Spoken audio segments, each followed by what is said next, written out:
and Clorinde over there? They look like they might have run into some kind of trouble. Let's go check out what's going on!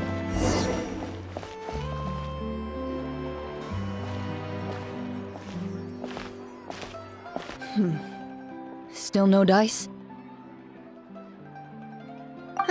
Not at all. And I've asked pretty much everyone in the court of Fontaine already. Lynette's ears drooped as soon as she heard that we'd have to be out and about for days on end. And Fremine, he hid himself under his helmet as soon as he realized there'd be people around that he didn't know. What about Chiori and Charlotte? I feel like both of them would be more than up to it. I've asked them already, but they're both pretty busy right now. I just gave the members of the Spina a few days off, too, so I don't want to bother them either. This is getting pretty difficult. Navia, Clorinde, what's up? Oh my. Well, if it isn't my dear partners. How are you all doing? Huh. Navia? Huh? Oh, you mean... Yep, this is our chance. Do you need our help with something? Oh, precisely. My dear partners, we've got a huge problem right now that only you can solve. Whoa, for real? Absolutely.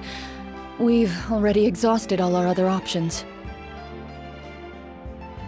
Traveler, Paimon, would you join us and play Marechaussee Hunter Judgment Day? Marechaussee what now? It's a new game script by the Tabletop Troupe, a local roleplay adventure club. Ever heard of the Tabletop Troupe? They put out games that allow you to participate in a story and roleplay characters with your friends. Oh, I've loved their stuff ever since I was a kid. That sounds super interesting! Clorinde and I are both veteran members of the club. Recently, someone came up with a new script and was looking for people to help playtest it for them. And when they asked, of course I couldn't refuse. I mean, come on! A brand new script? Nobody has ever played it before. Generally speaking, scripts at that level of development have a lot of issues, but I think this one is pretty solid. The author obviously put a lot of work into the story, and the world building is also quite credible.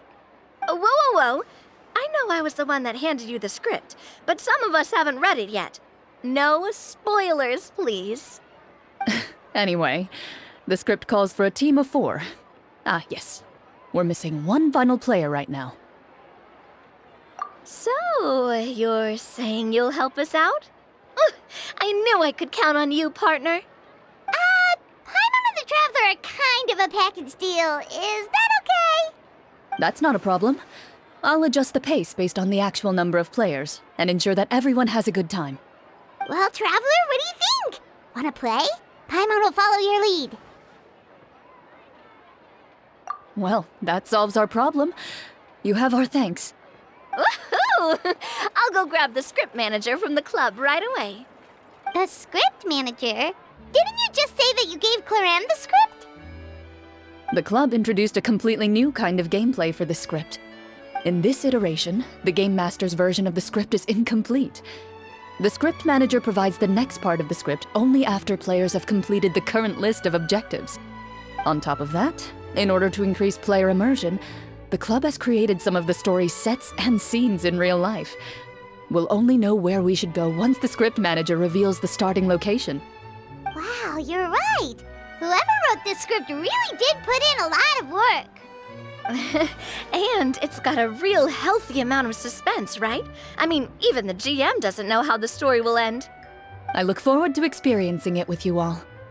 Why don't you go meet up with the others first? They should all be waiting at Chioria Boutique. I'll come over with the script manager as soon as I find them. Sounds good. Remember to always watch where you're going, and don't rush. You say that like I'm 6 years old or something. Let me think. What kind of character should I play this time? I just hope you'll pick up some useful skills this time. Oh, and stop trying to persuade every animal you come across.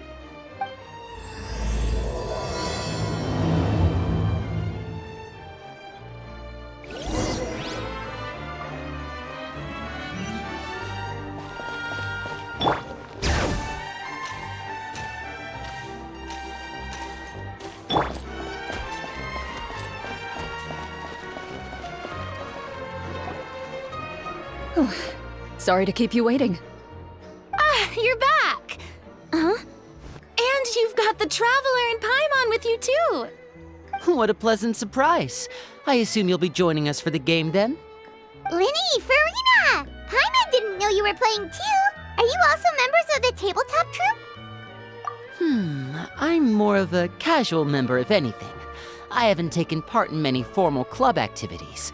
Lynette, Fremine, and I play something similar at the Hotel Bouffe Tété sometimes, but I'm usually the GM.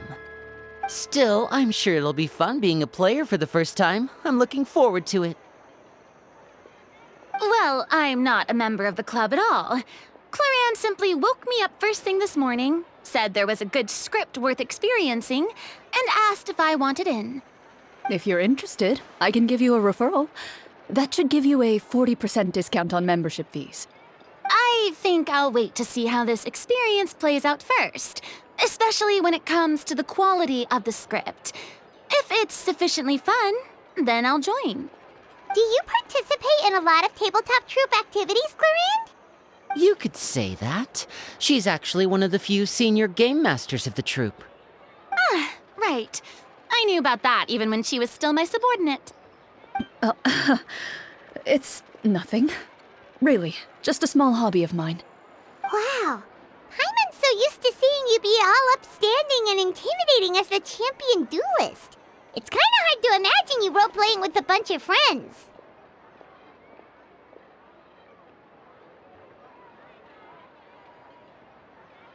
Surely you jest.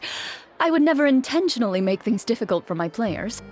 I maintain a clear boundary between my professional and personal lives. The me you see at court represents the law and order of Fontaine. I put all personal feelings to the side and grant a fair duel to all who seek to defend their honor. But in my personal life, I'm just an ordinary person. Someone who feels anger and sadness, just like everyone else. Well, you say that, but for all the time I've known you, I don't think I've ever seen you cry. I've seen you get angry, sure, but now I'm wondering whether you were actually mad or if it just looked that way from the outside. I was probably in work mode during those times. Is that so? Well, in any case, I just feel like even in your personal life, you don't get emotional very often. So you want to see me cry? That might be a little difficult. A show of anger, though, that might be something I could accomplish. No, that's not what I meant.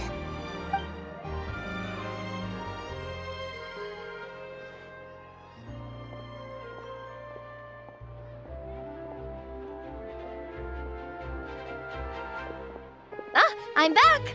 Here, allow me to introduce you to the script manager, Mr. Florian.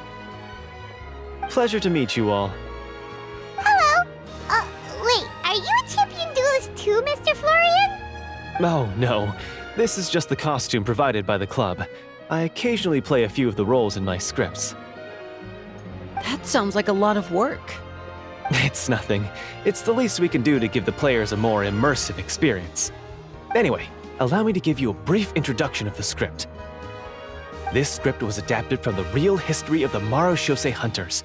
You all will play the role of hunters from a bygone era and resolve a series of events unfolding in the capital. Paimon's not super familiar with the history of the Marechaussee Hunters. Is that a problem? Oh, no problem at all. I can give you a brief rundown. So, basically, Marechaussee Hunters were people who dedicated themselves to hunting monsters and protecting the city by using a special swordsmanship technique passed down over generations. Their story can be traced back to the ancient Rapperia dynasty, as well as the first hunter, Cassiodor.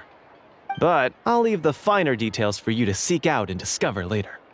And I'll provide additional commentary as the story progresses. In that case, brave hunters, are you ready to set out on an unknown adventure? Whoa, just one sentence and it's like we're in the story already! Aha, I see many a determined gaze before me. Very well, head over to this location and begin your heroic journey. So, as we follow the story, it leads us to specific scenes? Ooh, sounds pretty innovative. What does the message in the envelope say? It's the exact location of the scene, as well as the formal permission to use the venue. Huh, seems like they have everything prepared. Please check all your belongings, everyone, and make sure you haven't forgotten anything. Once you're ready, please follow me to the designated location. Sounds good. Hunter Squad, move out!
They really have thought of everything. Even the phaetometer is here and ready to go for us. The phaetometer? What's that? It's a card that's used to determine action success or failure. We'll need to use it when we try to use certain skills. And what about all the dessert and tea? Is that for us as well? That's what the message said. Really? That's so nice. It feels just like a tea party with friends. Those snacks have Paimon's name written all over them. I think you might be more of a snack hunter than a Marachose hunter, Paimon. Snack Hunter Paimon reported for duty. If there are delicious snacks to be found, Paimon will track down every last one. The desserts are great, but I'm still looking forward to the story more than anything. Very fair. Then, let us begin. First, please pick up the blank character cards in front of you and write down your name and profession. You can find an abbreviated version of the rules printed on the back of your character card. If you have any questions, feel free to ask me. In this story, everyone is a Marachose hunter. To reflect this, the club has prepared a small badge for everyone. Ooh, nice! As hunters, you have proficiency in swordsmanship and fighting by default, so there's no need to allocate any additional skill points to those areas. Swordsmanship? So there's a fighting part to all of this? Paimon's not sure she can do all that on her own. Maybe Paimon can just stick with you? Why don't you share a character card then? The Traveler will be the Marachose hunter, and you can be her little floating assistant. Kinda like in real life. So, for the name, do I fill it out with the name of my character? Yep, it can be any name you like. You can use your real name too if you want. I do that whenever I get too lazy to think of a new name. Oh, so it would be like experiencing a different life, but still as yourself. That's not a bad idea. In that case, I think I'll continue to use the name Lyney then. Next up is the skill sheet. You have a limited amount of skill points that you can use to learn a number of skills. The more points you invest in a particular skill, the easier it will be to pass associated checks. I'll take persuasion and investigation. Those are must-haves when it comes to missions like these. Oh, those skills sound like they'd be useful for gathering intelligence. Good idea, Navia. Just as expected of a veteran player. So, should we also take those skills then? Not necessarily. Since we're working together as a team, we could leave the negotiations to Navia and use our skill points to pick up other useful skills. For example, I think I'll take stealth and sleight of hand. That will give us more options if we run into any situations we can't negotiate our way out of. Oh, interesting. I wasn't thinking about it like that. I suppose it's not so different from an acting troupe. Everyone has their own role to play. Let me see. I'll take art and performance. I'm not quite sure what use they'll be, but I'm not as knowledgeable about the other skills, and I'm not too confident I'd be able to roleplay them well. Well, that leaves us. What do you want to learn, Traveler? Oh, something that'll help you get a read on other people's thoughts. Sounds useful. Ooh, so you want to help people when they're injured. That's nice of you. So what do you think? Are you sure you want to learn these 2 skills? Let's see. Oh, looks like you each have enough points to choose one final skill. You've all picked such classic skills. It's fine to go a little bit out of the box, you know. Why do I get the feeling she's getting ready to cause trouble? For example, this one here. Summon. Doesn't it sound super mysterious and cool? Oh, I saw that one just now as well. The description says, this skill can be used under certain circumstances to summon characters or creatures that fit the script's world-building rules. The script's world-building rules, huh? But how are we supposed to know what a Marashose hunter can summon? Oh, that's not for us to worry about, my friend. Just learn the skills that interest you, and the GM will take care of the rest. All right, you've convinced Paimon. Let's learn Summon, then. Paimon can't wait to see what kind of thing shows up. Well, now that everyone's more or less finished creating their characters, we can begin. Since 2 of our players are doing this for the first time, though, let me ask. Would you like to play on easy mode or authentic mode? What's the difference between the 2? Well, in role-playing games, the story sometimes changes based on the decisions of the players and the results of the Fatometer. For example, if you fail a check, that means you cannot use the target skill in that scenario. A critical failure may even result in further negative consequences. If you choose to play in authentic mode, every time you elect to use a skill, you'll need to use the Fatometer to see whether you succeed or fail, and face any consequences that may follow. If you choose easy mode instead, every check will be successful by default, and you won't have to worry about luck playing a factor.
Given that I'd like to focus on the story, I suppose I should pick easy mode.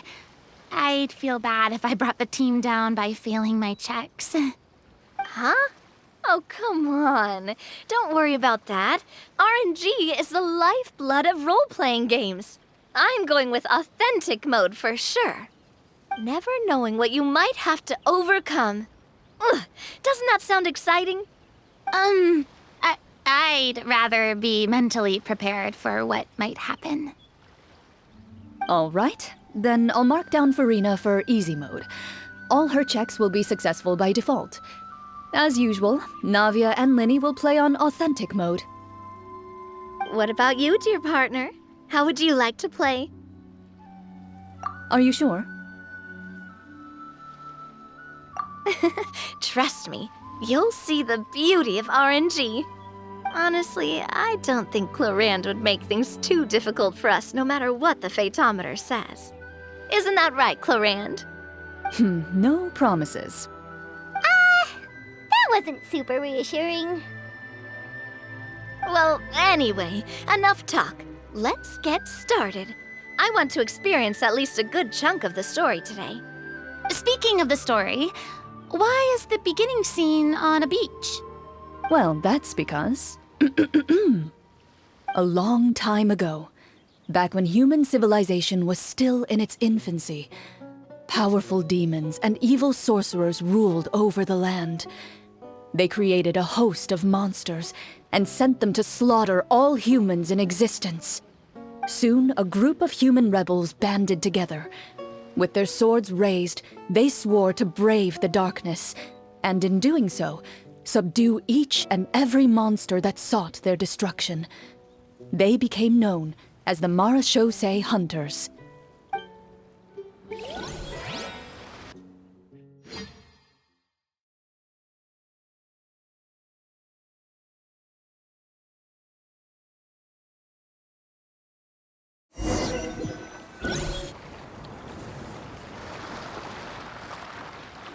Sometime later, as a member of the Marachose Hunters, you receive a commission.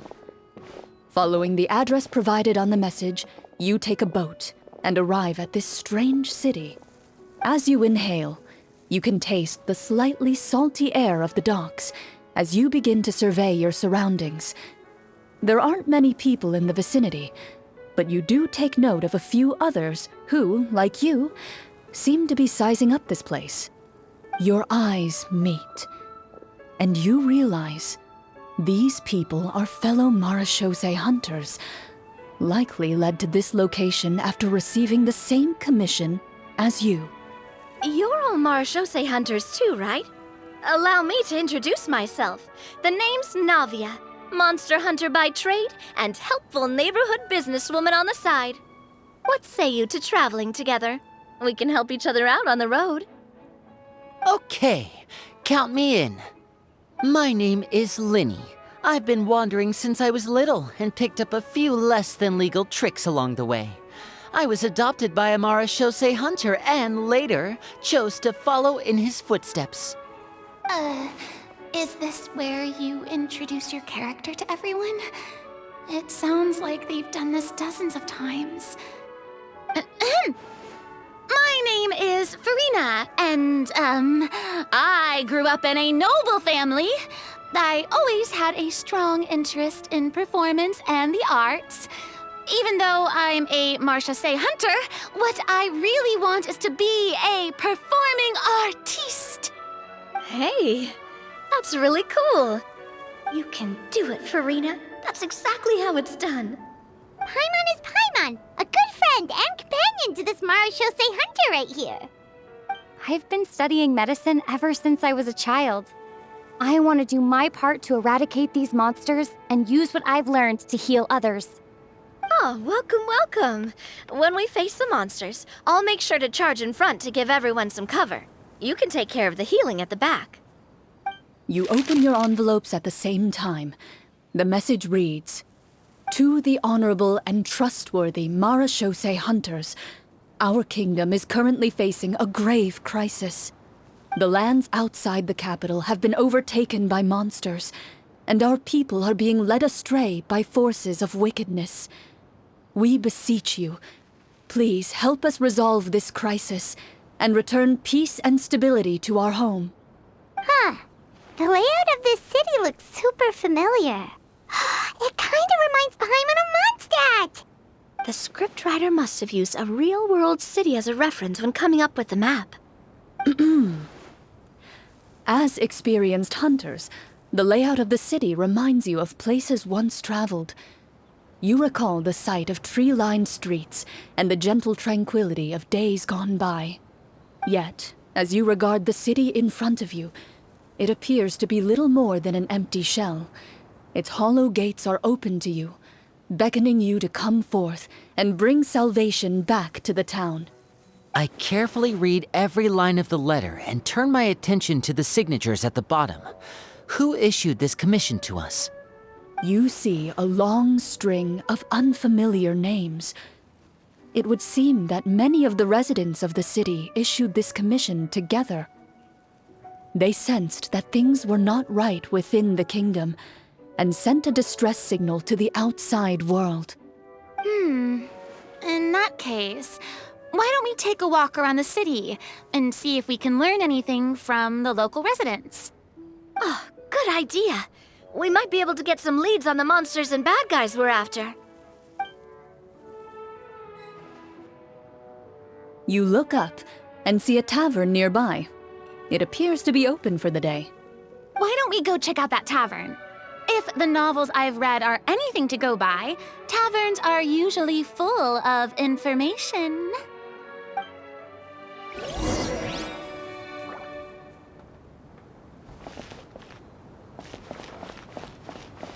As you approach the tavern, you find a plainly dressed woman standing nearby.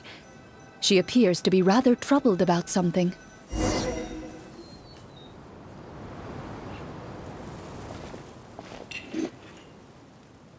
Greetings, friend. Lovely weather we're having today, don't you think? Oh, hello. I suppose you're right. The weather today is quite lovely. If only those monsters out there would stop causing trouble. It seems like every character included in the script has a certain amount of useful information to offer. If we keep asking questions, we might be able to get some good leads. Oh, come now, don't be sad. Life is all about optimism. Oh, that reminds me. What did you have for breakfast this morning? Huh? I don't think that's the kind of question we're supposed to ask. Nothing turns a frown upside down like good food. How about some macarons? I could make you some. You didn't even take cooking as one of your skill proficiencies. That's not necessary, miss. Excuse me for saying this, but you don't really look like a chef. Besides, I'm not really a fan of sweets. So you're someone who barely smiles and doesn't like sweets. You're really starting to remind me of this one friend of mine. Hey! Did she just... me? Clorinde must have broke character for a second. This isn't getting us anywhere. Traveler, maybe you can think of something.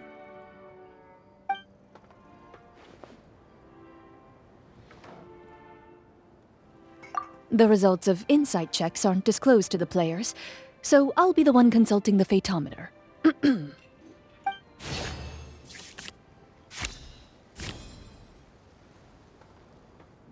You recall all the lessons you've learned in your time and begin to carefully observe the woman's mannerisms.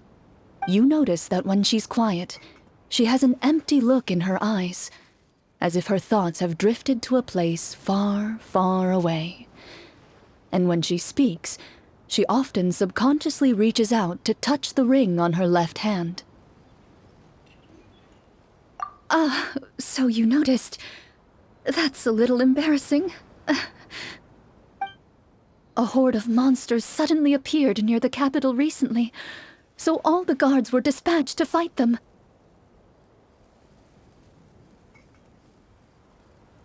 Do you remember when those monsters appeared? I'm not completely sure.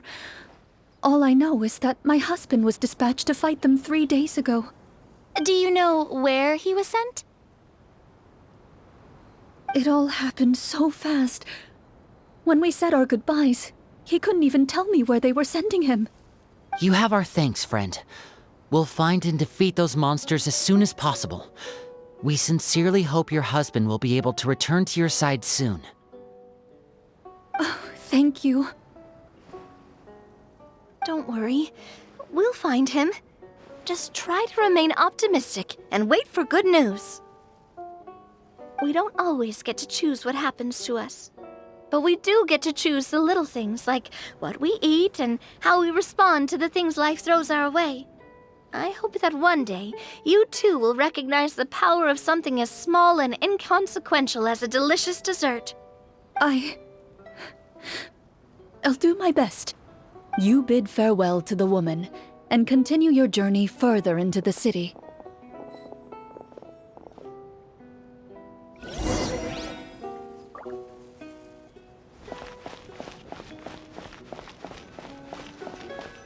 As you venture further into the city, the streets appear largely empty. An elderly woman walks past. You see her shake her head as she puts away her wrinkled wallet. A nearby merchant folds his arms and gives you a disdainful look. You get the impression that he's someone who has long gotten used to the sight before him.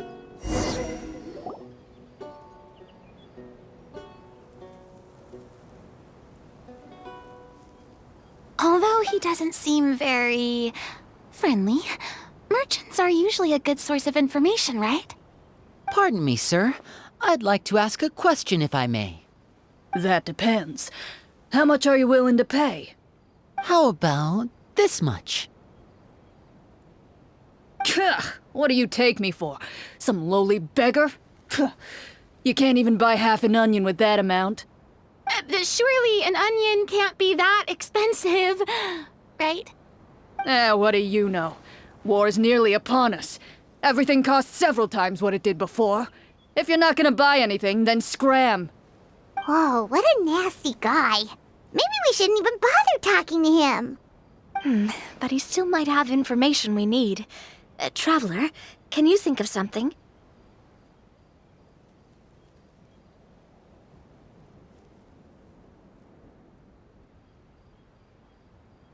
Sir, we came to this city to solve the very problem you seem to be referring to. The war you mentioned, would it happen to be against the monsters outside the city? If you happen to be well informed and know a thing or two about what's going on, we'd appreciate it if you could share that information with us. After all, the sooner this problem gets resolved, the easier it will be for you to do your business.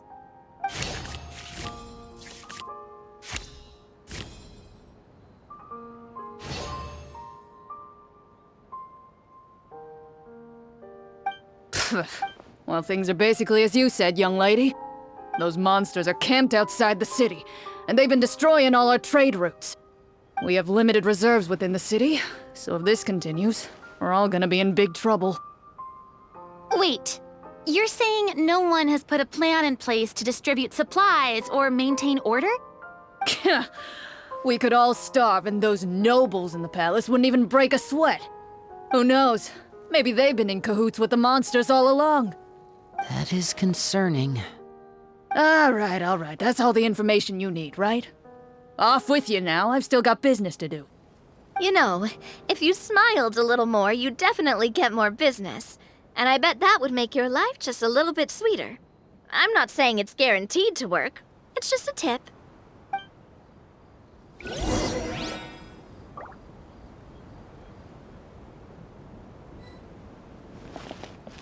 Should we try to go somewhere with more people? Oh, how about the city square? Follow me.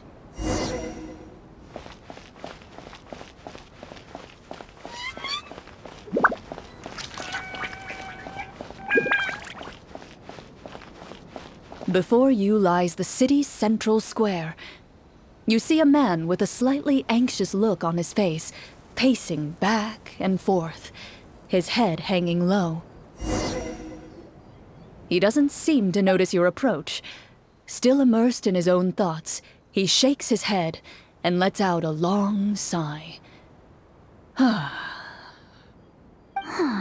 This guy seems promising enough. Maybe I can get some information out of him. Hello, sir. Is there anything I can do to help you? Wait, you're... I'm... Oh, dear goodness! You're a Marechaussee hunter! You recognize us? Ah, are you one of the people who wrote the commission letter? Yes! Oh, I didn't expect you to actually come! Oh, what great news! The city is saved! What happened here? Alas, we once lived comfortable, carefree lives. This city used to be free of monsters. The first Marechaussee hunter, Casiodor, the Golden Hunter, he was the one who drove them back. However, monsters have once again surrounded the city. Perhaps the seal that kept them at bay has lost its power. Or perhaps an evil sorcerer has been meddling in our affairs. All I know for sure is that their return has stripped this city of any chance at peace. Are there not enough soldiers to drive them out? It's not a question of numbers. The guards simply have no idea how to deal with them. Most people my age have never even seen one of the monsters, much less been trained to fight against them. What's worse, many of us don't even know the history of the Marechaussee hunters anymore. When I was a child, though, my grandfather would tell me stories about how the Marechaussee hunters drove back the monsters. So, on the off chance that something might come of it, I decided to reach out to you. To be perfectly honest, I was starting to think all those stories were just tall tales. But now that I've seen you in person, I finally know that it was true! Well, you can rest easy, friend. The righteous and formidable Marechaussee hunters are on the case. The man is touched by your determination and resolve. His eyes begin to well with tears of relief. Still, if we are going to hunt the monsters, we need to know where to find them. Can you give us any leads? All I know is that the area outside the city is dangerous. I'm afraid I can't point you toward a specific location. Oh, although, if you leave the capital through the main gate and follow the road, you should run into a group of guards. They might know more about where to find the monsters. I see. We'll go look for them then. All right, be careful. Oh, and one last thing. The monsters outside the city are just part of the problem. There are evil sorcerers inside the city as well, so be on your guard. They're actively working with the monsters, and have corrupted the court ministers with malicious magic. They're the reason why, even inside the city, everything has been a giant mess. Even one of our kindest ministers has turned into a boorish and unreasonable figure, interested in nothing but enacting laws that exploit the people. Who knows how much longer we'll be able to go on like this. Talk about being stuck between a rock and a hard place. I feel bad for him. Maybe we should try to cheer him up?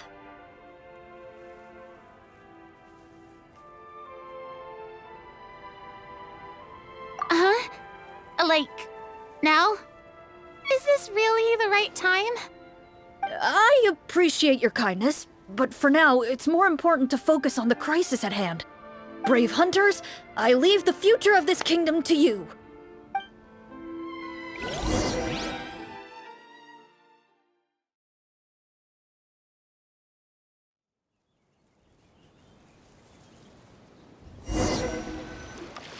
If I understood correctly, there are currently 2 problems in the kingdom that need solving, right?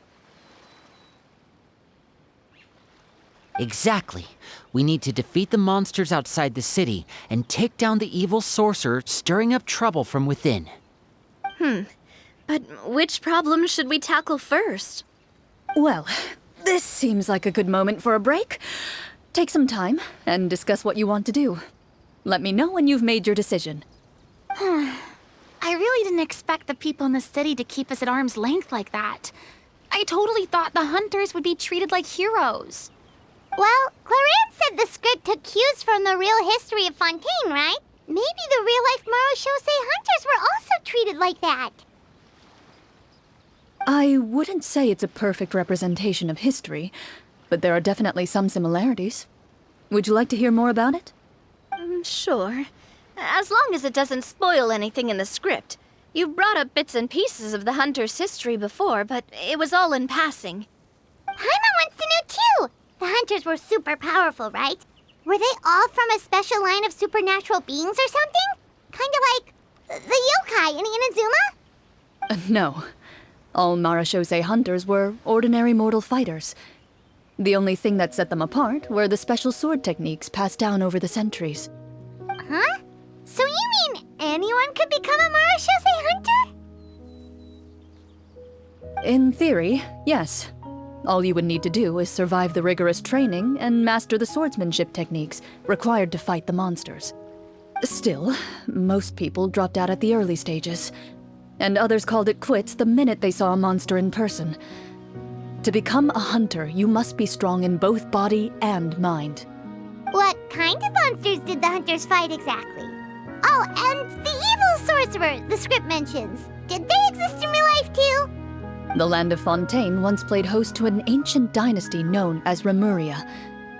After that dynasty fell, monsters began to appear, intent on obstructing humans from establishing a new social order. One of the ancient sorcerers of Rapperia used his power to assemble a formidable army of golems. He sought to use that force to establish himself as king. Now wait a second.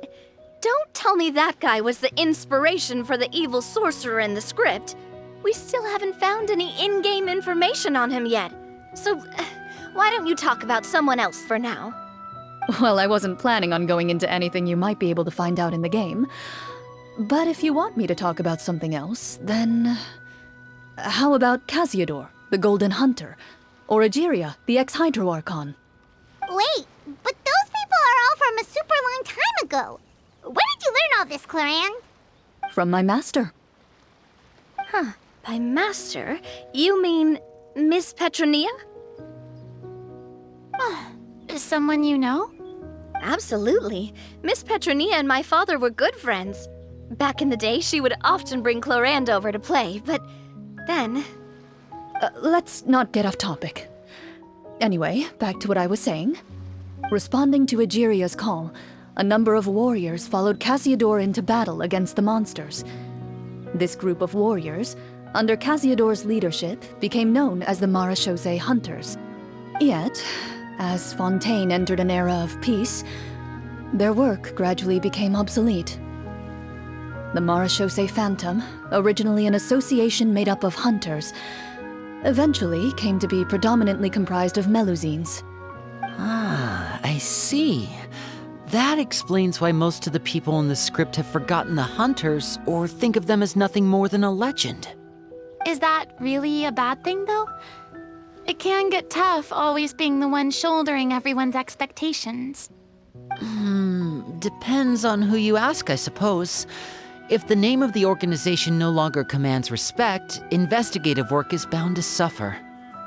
Speaking of investigations, which problem should we tackle first? Monsters or evil sorcerer? I vote monsters. That's the main duty of the hunters, right? We can come back to the sorcerer later. Well said, Miss Furina. Plus, if the sorcerers really are the masterminds behind this whole thing, defeating the monsters could give us some clues on their intentions as well. What about you, partner? What do you think? It's decided then. All right.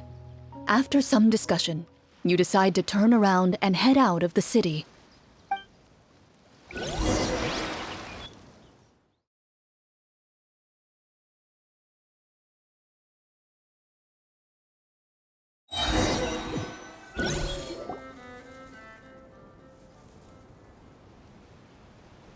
Let's take a look around, like that guy said. You there! Outsiders, halt! Who's there? An armored man approaches you. He has a tall, muscular build and a determined expression in his eyes. Just one look, and you can tell he's fought in his fair share of battles. Although he's trying his best to conceal his current state, His uneven gait and the sweat dripping down his forehead make it obvious that he's been wounded and is in serious pain. I'm the captain of the guard. I saw you sneaking around the city earlier, so I'll only ask this once. State your purpose, or it's off to the dungeons for the lot of you. Wow, it's been a while since someone's been this suspicious of us. I said talk, not whisper between yourselves. Have you ever heard of the Marchese Hunters? Marachose hunters? Ha! That fairy tale, you mean? What, do you expect me to believe you're one of them?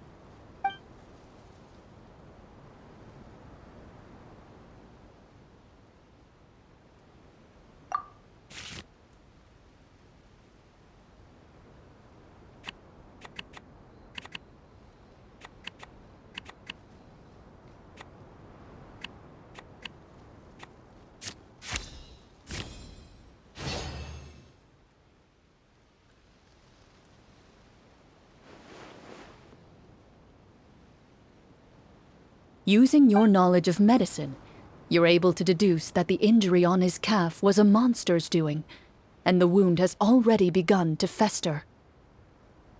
As you check him over, he looks at you with suspicion and retracts his injured leg further back. I'm a doctor by trade. Please let me redress your wound. You don't have to suffer like this. The man appears somewhat disgruntled at having been exposed, but soon relents and raises his leg for you to take a better look. He allows you to apply a poultice of specialized medicine to the wound, and it appears to bring him much relief. The tension in his brow eases. Oh, right. Guess you lot might actually be real Marachose hunters after all. In any case, you've successfully treated my wound. So, what do you want to know? Do you know where we can find the monsters, or the other guards who are fighting them? He informs you of the various locations where monsters have appeared. He looks in that general direction with a pained gaze, as if a thin, invisible thread is pulling on his wound. Some of our new recruits have never even dealt with a petty thief, and now they're out there fighting monsters. If it weren't for this cursed leg. Oh, please, sir. Don't get too worked up. You need to focus on your recovery. Just leave the monsters to us. We're Marachose hunters, after all. Hearing you say that, a glimmer of hope flashes in his eyes. But it disappears almost as quickly as it came. Those monsters aren't easy to deal with. But if you insist on going, I won't stop you either. I just hope all the guards will be able to come back to their families alive. I wish you the best of luck.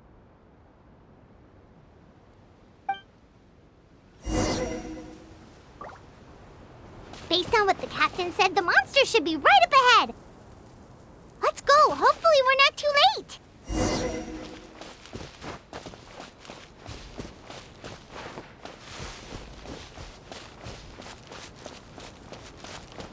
As you approach the battlefield, you see numerous people lying by the side of the road. They appear to be dressed like guards. Their faces are filled with desperation and terror. Some are screaming and cursing in vain, as if still trying to banish the monstrosities they saw from their minds.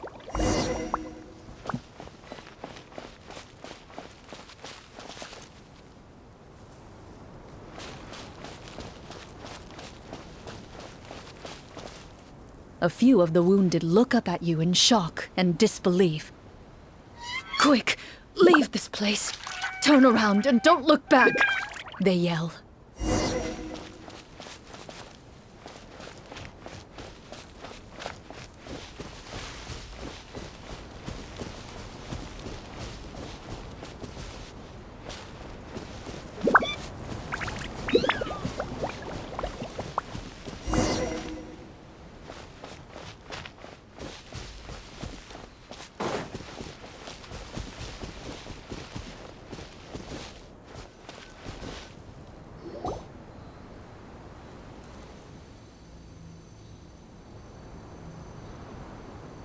This is the place he mentioned, right?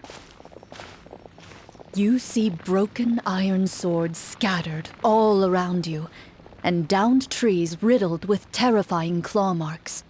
All the signs point to one thing. A truly devastating battle just took place here. Be on your guard, everyone. The monsters might still be around. Before you can finish your sentence, you hear rustling sounds from the surrounding bushes. The monsters have emerged. They close in on you without fear. You get the impression that, in their bloodthirsty eyes, you're just another meal for them to devour. A little help here! This thing wants to eat Paimon!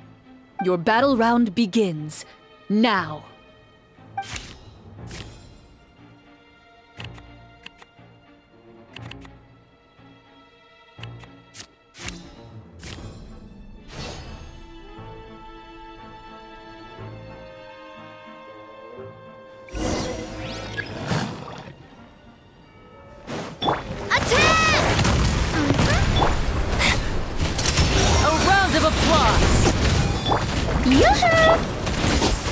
The next battle round begins now.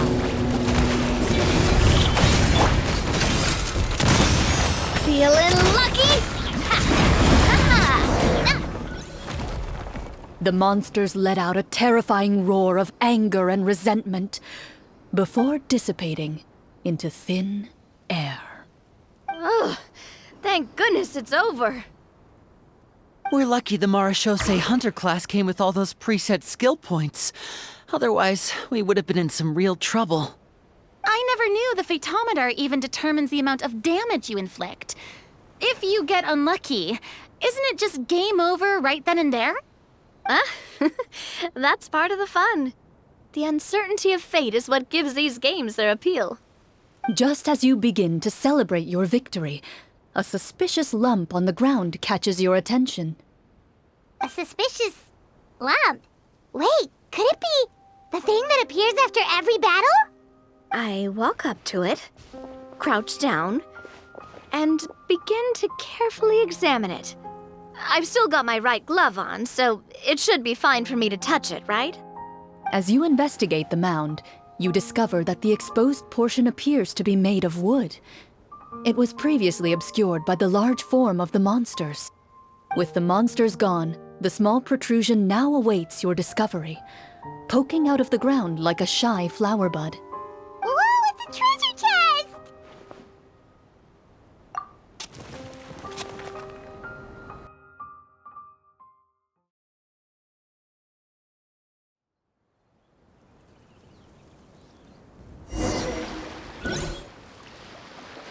With everyone's help, you successfully excavate the wooden chest from the ground. Even without opening it, you can tell from the mora and jewels scattered around the chest that it must contain quite the fortune. Makes sense. We worked hard for this. Let's open it and we can share what's inside. I can understand your excitement, Paimon, but think about it. Doesn't it seem like there are people out there who need this treasure more than us? Yeah. Think about all the people suffering in the capital, or all those guards who got hurt fighting the monsters. Wouldn't it be better if we gave the treasure to them? Wait, is that how it works? Paimon thought since we were the ones to dig it up, we could just take it for ourselves. Well, let's put it this way. Any decision you make during a role-playing game can impact the future course of the story. But would the people really believe us?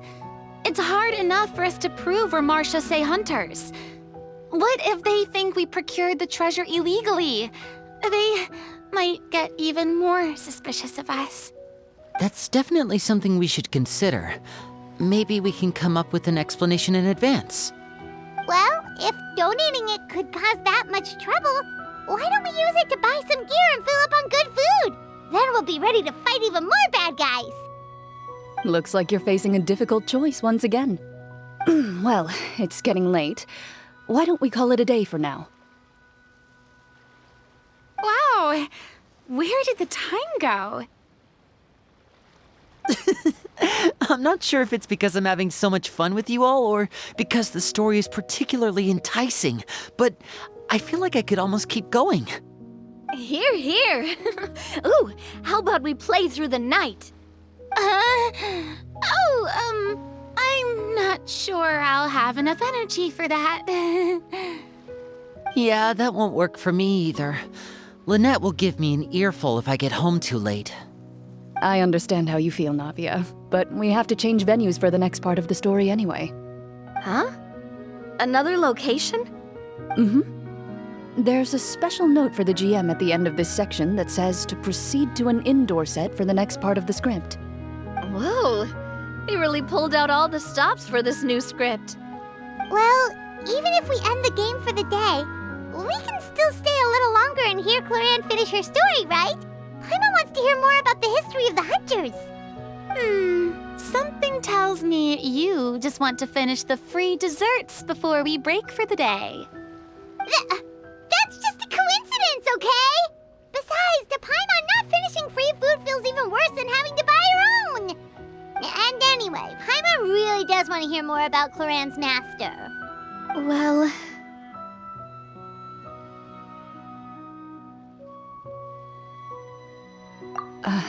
It's nothing. I appreciate the concern, but it's all in the past. It won't do any harm to share these things now.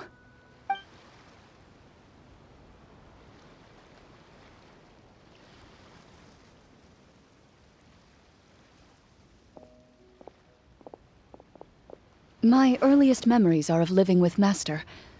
According to her, she saved me from certain people of ill repute. My birth parents had left me behind some time before that. What a heavy beginning for a life story. Master was a fascinating individual, if inexperienced in the ways of raising children. My first ever toy was a short sword. Although I suppose it wasn't so much a toy as something Master removed from her waist and handed to a noisy child in need of distraction. Oh, wait, so she handed an actual sword to a child? Isn't that dangerous? Did you hurt yourself? Of course I did. I cut my palm and bled quite a lot. But Master was not concerned. She just stood there and casually lectured me about it. See, that's what you get for not holding the sword properly, she told me. She then crouched down next to me and said, "Give me your hand. I'll teach you to bandage this wound.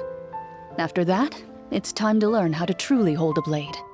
Excuse me for asking this, Clorinde, but how old were you exactly when all this happened? Probably around, 3, give or take. 3? Isn't that when most kids are still struggling to hold a fork? As I said, Master was rather inexperienced in the ways of raising children. She believed trial and error was the best way to teach a child what they're capable of. I'm not so sure this is a question of experience.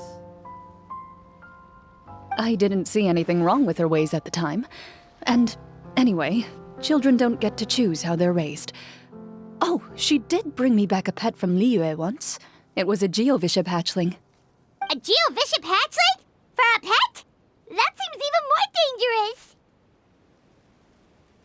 What she said was this: make sure to get along, you two. If you really can't agree on something, just settle it with a fight. Whoever loses is the real pet. And how old were you when this happened? 5. Well, did you win? No, I lost. So you're saying you actually became the Geovishap's pet? Yes, but only for a week. By the end of that week, I defeated it in combat, and we've shared a cordial relationship ever since. That really doesn't sound like the kind of childhood someone should have. Later on, I gradually understood that Master most likely didn't know any other way to raise a child. She was a marechaussee hunter, but I never heard her bring up her own parents. Thanks to her, I learned how to navigate the forest by the age of 6, and could hunt monsters in the wild by myself the year after that. Even though the training she subjected me to was strict, she always made sure to take me traveling when she had the time. We met many of her friends during those days. That was also how I met Mr. Callis and his family. I still remember the first time we met. You were too scared to join our picnic and hid behind Ms. Petronia the whole time. I still hadn't really met many children my age at that time, so I didn't know how to interact with others. After that, though, you started coming over a lot. You loved challenging people to shooting competitions, remember? I don't think many members of the Spina ever beat you in one of those. I had a lot of fun during those days. I enjoyed them too. Oh, do you remember that one time we went exploring around the Spina together? We overheard Papa call your master Fontaine's Protector of Justice. We tried to pretend like we never heard anything, but you nearly let it slip that one time.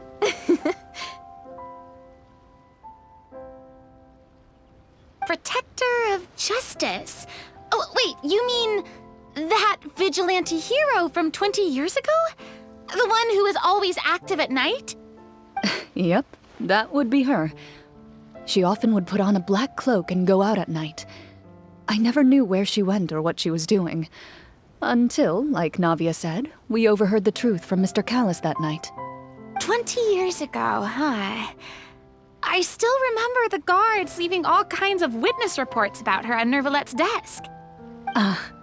My apologies. Oh, there's no need to apologize. You had nothing to do with it. And anyway, everything she did was for a good cause. Although, calling herself the Protector of Order was a bit much. Especially when she deliberately operated outside the law. Huh? When did the Protector of Justice become the Protector of Order? Oh, she had a bunch of code names. I heard she would just come up with a name on the spot whenever she was asked. Later on, she probably got sick of answering those questions and decided to stick to just two. The Protector of Justice and the Protector of Order. That sounds like her, all right. I bet she forgot which of the two she'd use by the time she got back each night. Well, she certainly sounds like a fascinating individual. With her strong sense of justice, it's no surprise her student followed in her footsteps. It's true. I always wanted to become like her. Someone powerful, independent, and with a strong sense of conviction. But...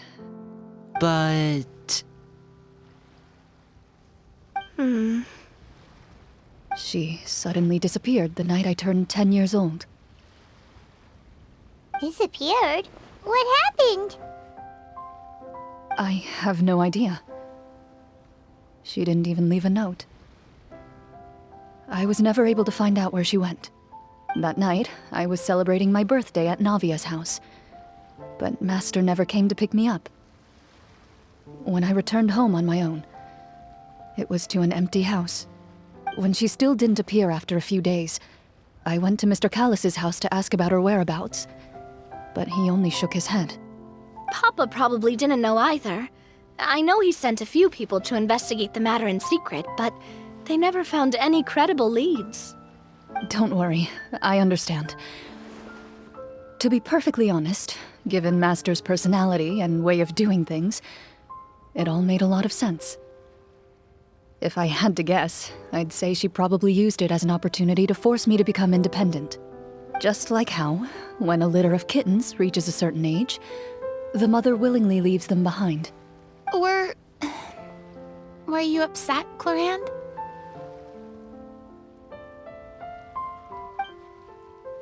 I was at first, but not anymore. I don't believe Master would suddenly disappear for no reason. There must have been something she just had to do. Well, despite everything, you still managed to follow in her footsteps and become the greatest champion duelist in all of Fontaine. You're practically a living symbol of law and justice. I suspect my position would be far too by the books for her. Master always did whatever she pleased. But you're right. I suppose I do take after her in some ways. Who knew Clorinde had such an interesting past? I never had the chance to ask her about it before. And I wonder, if Clorinde's master were the champion duelist back then, would that duel against Mr. Callis have gone differently? Oh Oh no. Judging by the atmosphere, Clorinde and Navia are probably thinking something similar. The mood just got super awkward all of a sudden. Well, anyway. Would you look at the time? It's getting dark, so we should probably call it a day for real this time. If we keep talking like this, we really will be here all night. I had a great time today, Miss Clorinde. Thank you for being our GM. Anytime. The script was good, but I've got to say, your childhood stories were even better. Hey, you should tell us more about that fight against the Geo-Bishop sometime. Maybe your master was onto something. You could be right. What does she mean, onto something? I certainly don't know any 5-year-olds who want to fight a bishop in their spare time. Guess I'll head back as well. I need to save my energy if I want to continue enjoying the story tomorrow. You're that excited to hear about my fight with the bishop? I was talking about the script!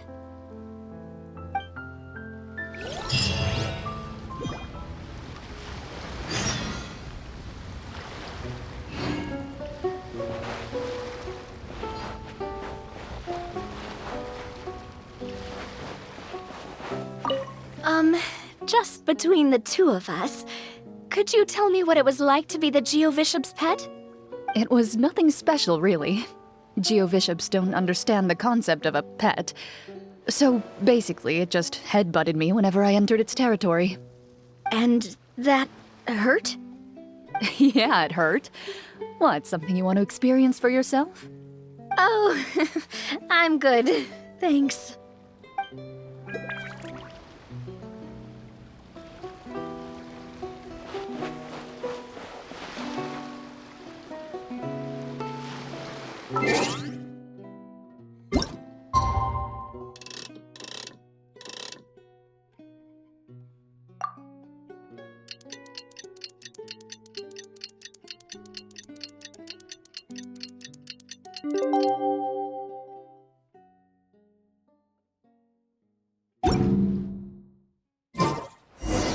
Let's go meet up with the group!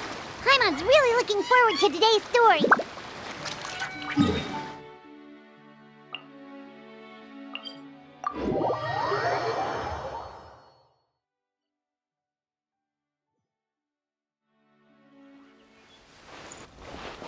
Bring it!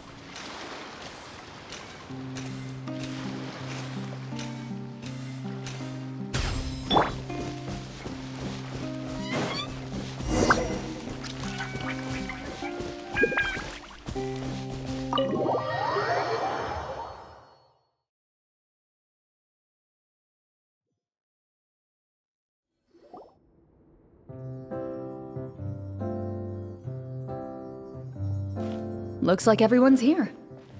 Now, before we begin, why don't we finish where we left off yesterday? There was an important decision to be made, yes? I'll pour everyone a cup of tea. Is that really the most important part, though, Clorinde? Paimon's more concerned about our current surroundings. Heavy walls, cold railings, dim lights. This is obviously supposed to be a prison. I admire the work put into the set. Still, it's obvious the scriptwriter has never paid a visit to the fortress of Rapperia.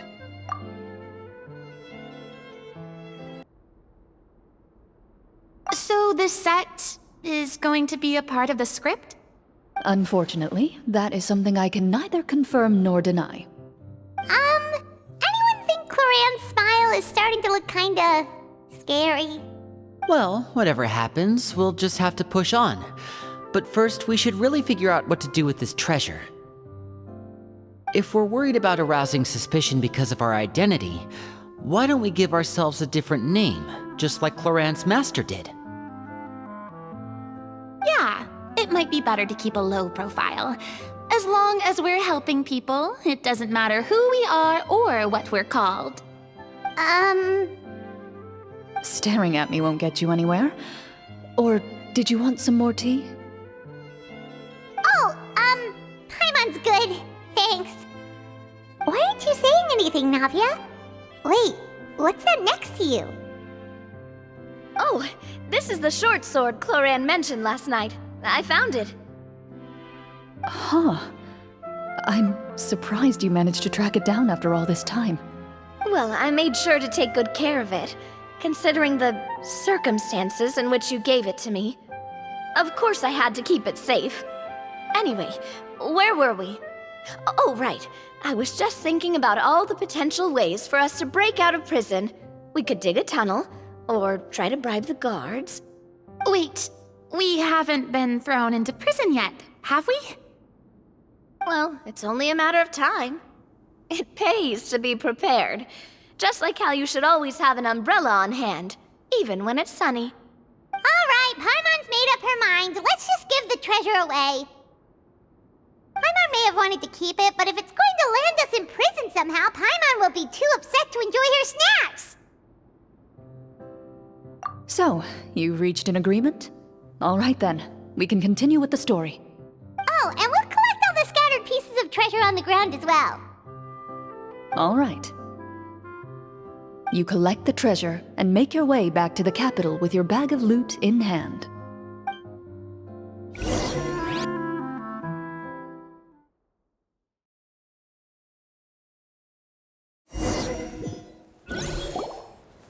The city is still shrouded in a gloomy, oppressive atmosphere, but your spirits are surprisingly high. In places where sunlight struggles to reach, you generously share your wealth with the children, the elderly, and the poor in urgent need of help. Thank you, kind soul. The elderly woman's look of gratitude follows you as you walk away, her eyes never leaving your back until you move entirely out of sight. However, there's still quite a bit of Mora remaining. It appears you haven't made much progress. She's probably trying to tell us to speed this up. We need to hurry up so we can address the sorcerer problem. Should we go find that man again at the square? He seemed like a pretty responsible guy. I'm sure he knows the people here far better than us. Oh, good idea! Just as you start to make way to the square, intent on finding the man again, there's a voice.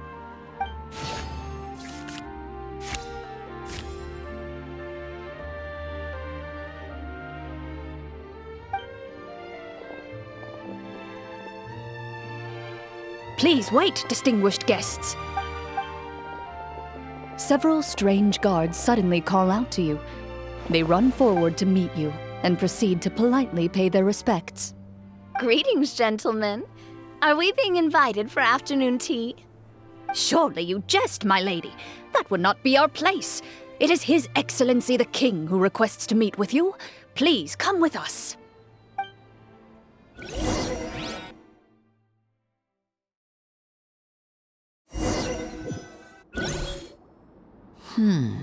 Do you think this could be a trap? Well, we have to investigate the court at some point, right? Meeting the king himself would be a fantastic opportunity to do that. I say we go for it. If something happens, we'll just turn the whole place upside down. That sounds a little intense. After a quick discussion, you nod to the guards and agree to follow. They lead you all the way to the audience hall of the palace. Gilded tables line both sides of the hall. The space itself is adorned with all manner of expensive antiques, glass shelves, and silver candlesticks. The items appear quite ordinary in size and dimension, yet their presence somehow makes the emptiness of the hall feel even more surreal and ominous. Wow, it's so luxurious!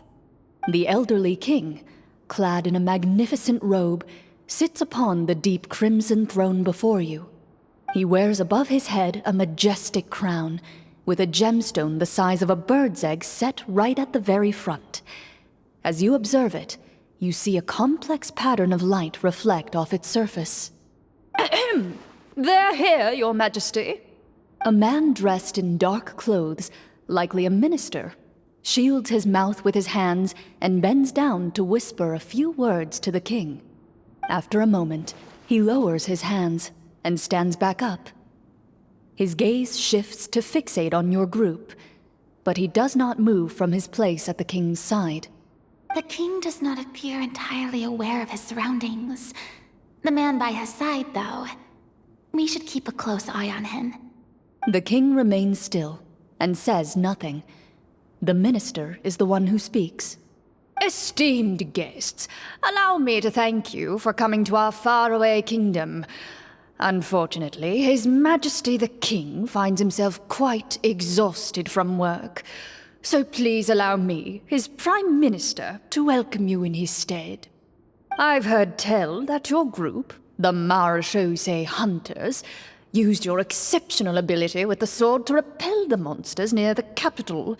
Such a great deed deserves to be rewarded.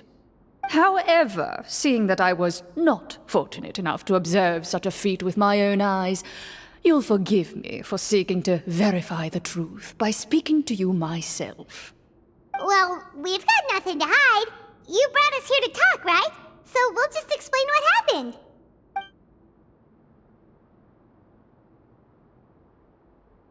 The golem's blades were so powerful, they could cut down trees in a single swipe. It took a lot of effort to defeat them, even for trained swordsmen like us. Well, that was enough details, right? Believe us now? Your account does indeed match those of the survivors.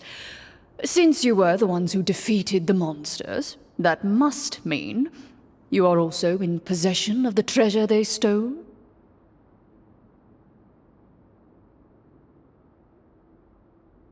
Well, we did take the treasure, but...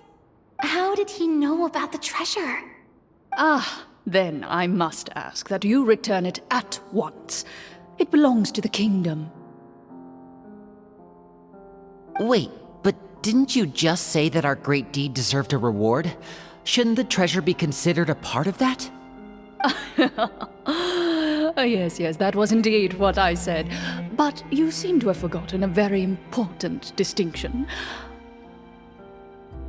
Only that which is freely given by the king can be considered a reward.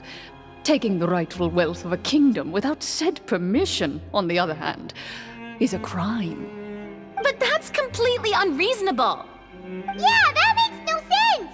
If it weren't for us, the treasure would still be buried underground somewhere! Maybe so, yet the fact remains. You tried to dispose of the treasure without reporting it to the court and without receiving permission, yes? What, no answer? Surely you're not insinuating that you, a group of legendary Marechaussee hunters, sought to take the treasure for yourselves? Well, what about the king? Is he just gonna let this guy talk for him the whole time? Clad in his magnificent robe, the king remains seated, with his hands resting on either side of the throne. His posture is rigid and unmoving. He stares forward with an empty look in his eyes, completely unmoved by the events before him. From the look of things, could the Prime Minister be the evil sorcerer? Or could both the King and the Prime Minister have fallen under the evil sorcerer's control? I would like to observe the number of guards stationed in the hall. The guards in the palace appear fully armed, their expressions solemn. Sensing the tense atmosphere in the room, they stand at the ready, each with a hand placed upon the hilt of their sword, as if prepared to draw their weapons and surround you at a moment's notice.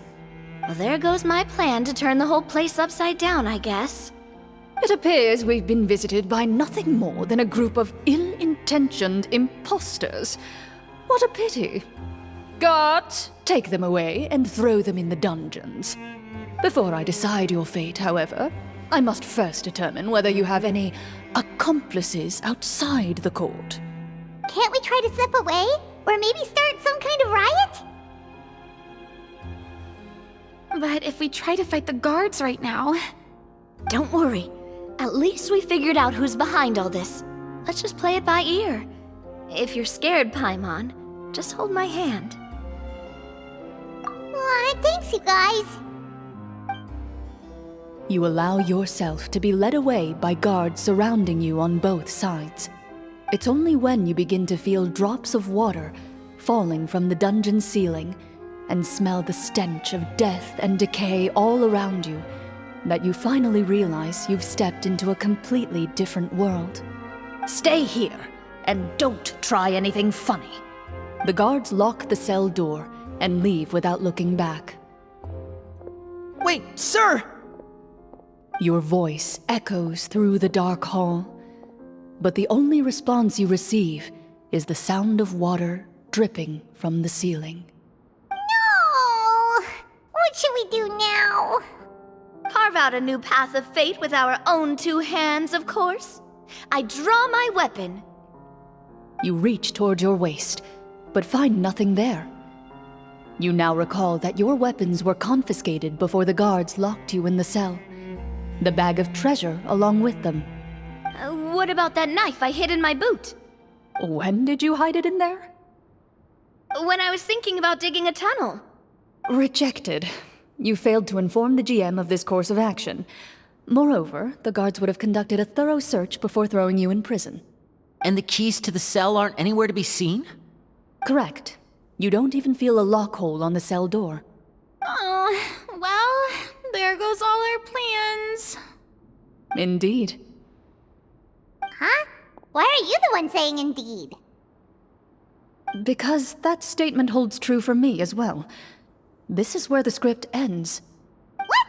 But that's a terrible ending! Generally speaking, this should be the point where the scriptwriter gives the players some kind of hint, or gives the GM some kind of code for how to move forward. I mean, maybe they just really wanted us to be immersed in the feeling of being in prison? Like, they'll only show us the way out once we've grown truly and utterly desperate? That is a possibility. If only there were desserts and tea in real prison. Oh, wait, guess that's kind of how the Fortress of Meripede works if you're lucky.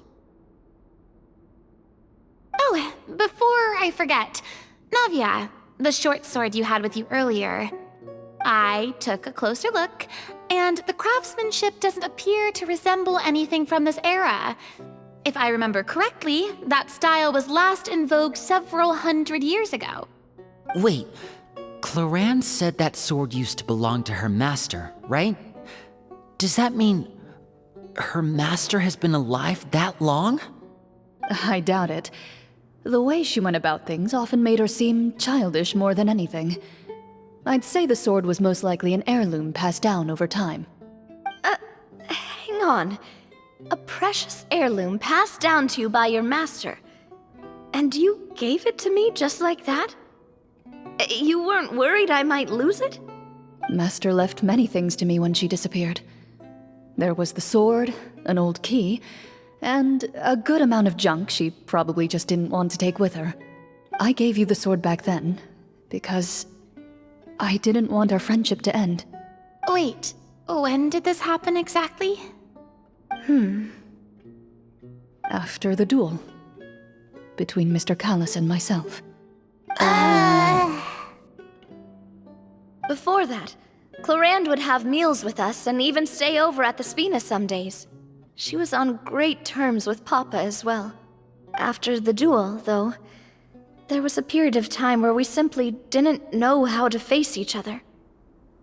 She entrusted this sword to me, and never came back. We were both sad, and conflicted, and totally overthinking everything as a result. Whenever I looked at this sword, I couldn't help but wonder if Miss Petronia had never introduced us to each other at that picnic. Maybe part of the sadness I was feeling could have been avoided. Back then, it felt like I hadn't just lost a father, but a close friend as well. No one can change the past. The most important thing is that you two found your way back to each other and can enjoy things like this together. Yep, you're right. I'm sorry, you two. I didn't mean to bring up any sad memories. Think nothing of it. No one here is at fault.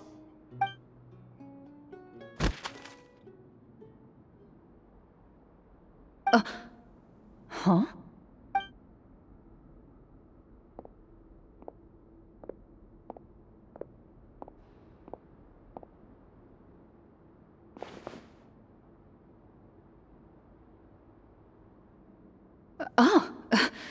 Looks like the next part of our script is here.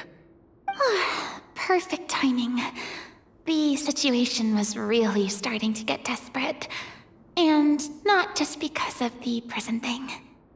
From Clorinde's face, Paimon really can't tell if it's good news or bad news.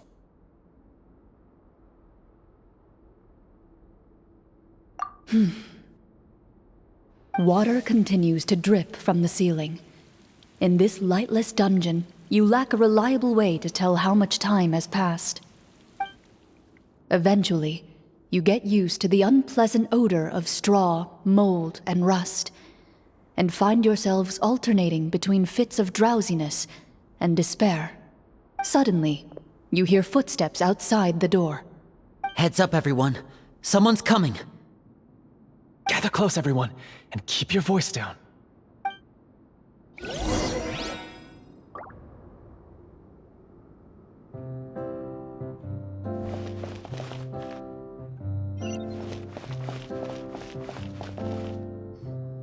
Who are you?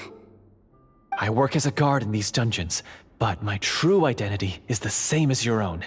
I'm also a Marechaussee hunter. Huh? Shh! I've already sent away the other guards, but if we make too much noise... I understand, but how can we be sure we can trust you? The king has issued a formal decree. In light of the irrefutable proof of your crime, you're to be executed before tomorrow's sunrise. If you want to escape, it has to be now. Executed? We barely did anything! Monsters appearing at the same location as the treasure. Could this entire thing have been a trap? There will be time for speculation once we're out of here. As for my identity, I have no way to prove that to you just yet. Infiltrating the capital was difficult, and finding a chance to speak with you has taken a lot out of me. I could go on, but I think we can all agree that now is not the time for details.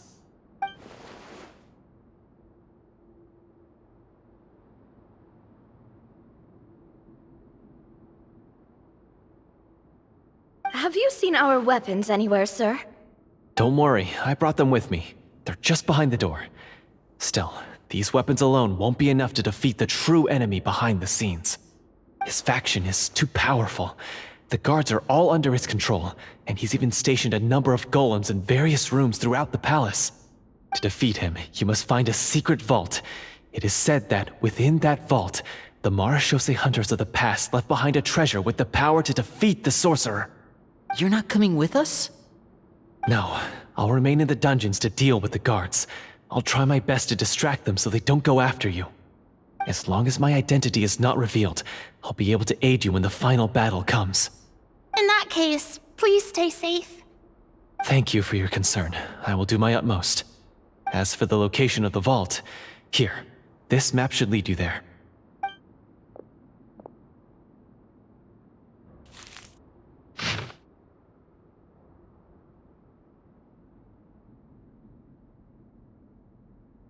Got it. All right, once I open the door, remember to stick close and refrain from making any noise. I'll lead you out of here as quickly as possible. You now have the chance to restore the honor and legacy of the Marechaussee hunters. So please, get out there and reclaim what's ours. And be sure to exercise caution.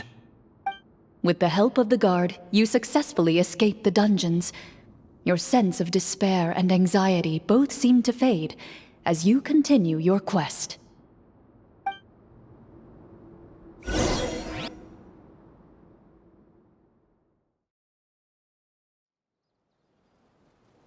Wait, we didn't get to use our skills at all while we were in prison. Who knows when we're gonna get the chance to use that cool summon spell?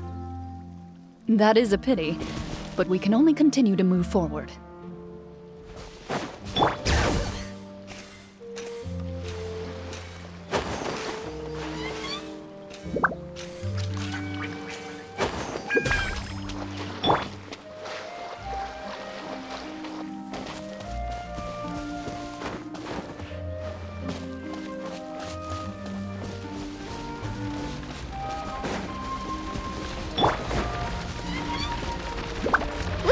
altitude! Get out of here! I'm going in!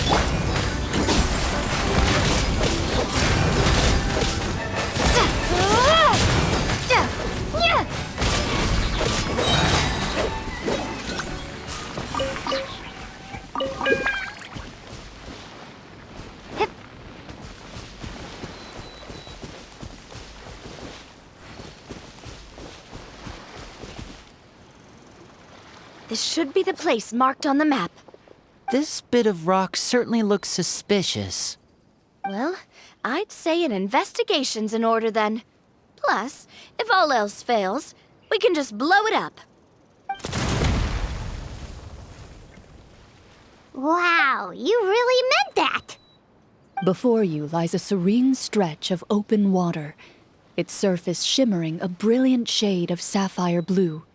Well, guess this means it's time for a swim!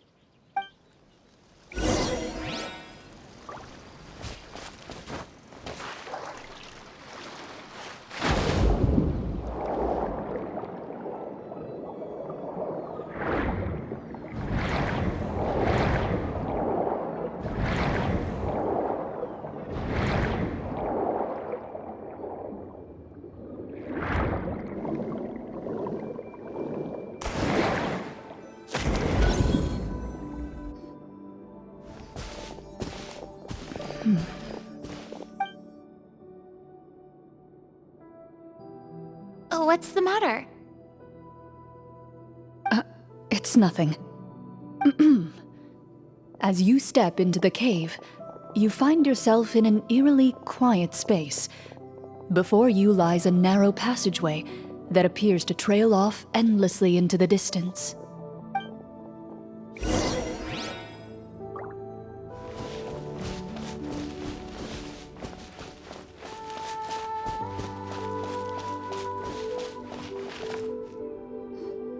Wow, this must be where the treasure is hidden!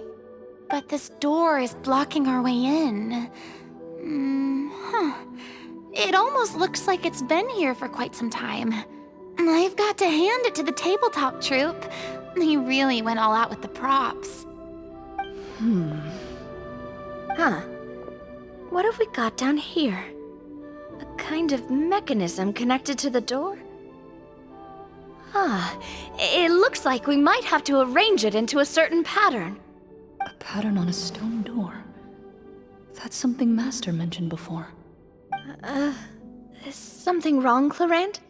After a long, difficult journey, you finally arrive at the location indicated by your map. It appears to be an ancient site of some sort, where treasure likely awaits.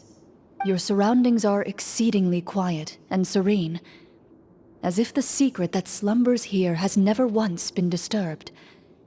If you listen closely, you can almost convince yourself you can hear the sound of its calm, gentle breathing.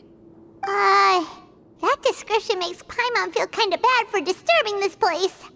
We're doing this for the sake of the people, to free them from the evil sorcerer. I say it's time for this treasure to once again see the light of day. Lyney's right. We need to keep going. The future of the kingdom depends on it. The next part of the story requires us to solve the puzzle, right? Let's start exploring the area. Yes, that should be fine. Something feels off about all this. Guess I'll just have to improvise.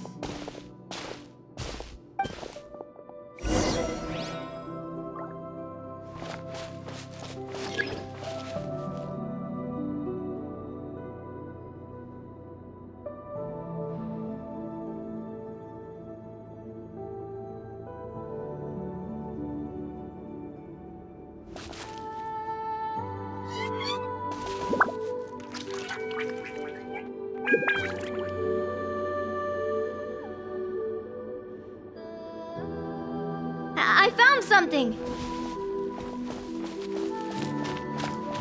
Found something here, too.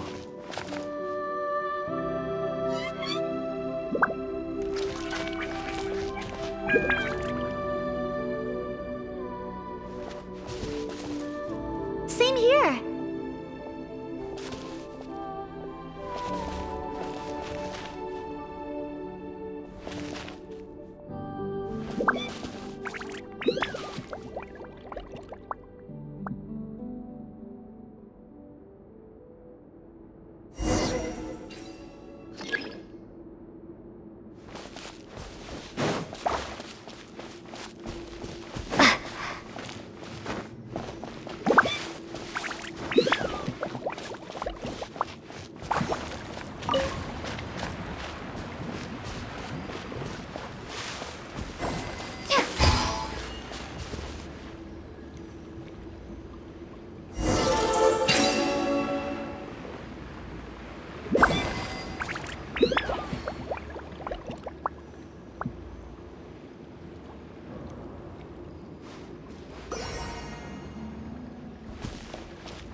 something just appeared. Some kind of new mechanism, maybe? By solving the puzzles, you prove yourselves worthy of inheriting the secrets of the past. At the end of each puzzle, you're rewarded with With? a key.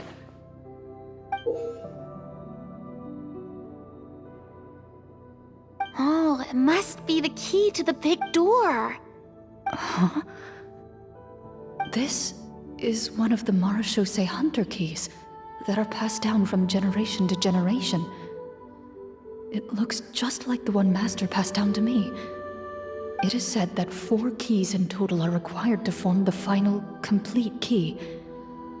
And it seems like we just collected 3 of them. That must mean... Huh? What's wrong? You hear a few strange noises. Suddenly, all the torches in the ruin go out at once. Huh? What's going on? Did we fall into another trap? For the sake of immersion, please close your eyes, everyone. Without the torches, the space is now completely dark, and you cannot see anything.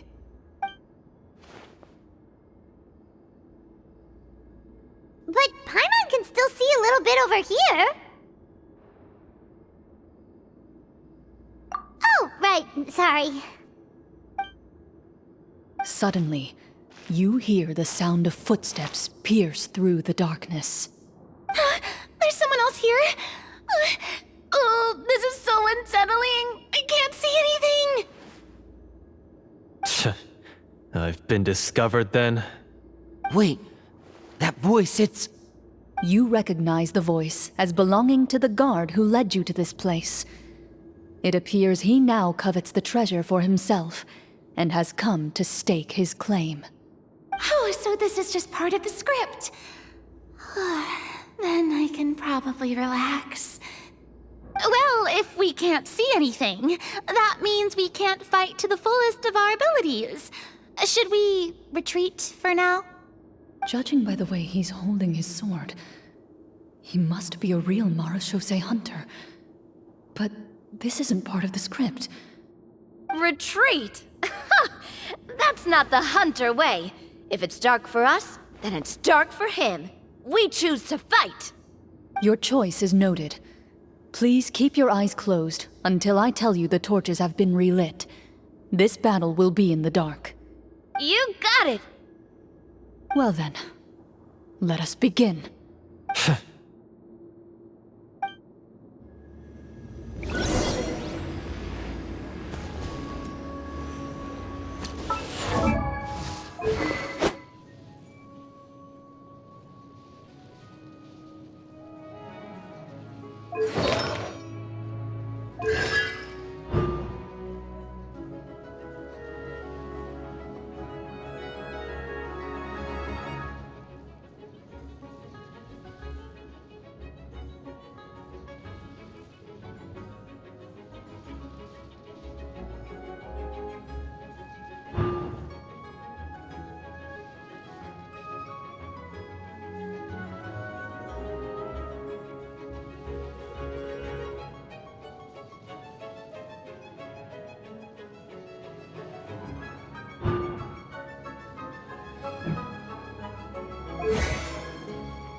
I'd like to try to hit him with my sword. Is he still standing? Goodness, Is it over? Can we open our eyes now? The enemy is strong and relentless, but the battle is nearing its end. The torches have not been relit. What about now? Final strike! Ha!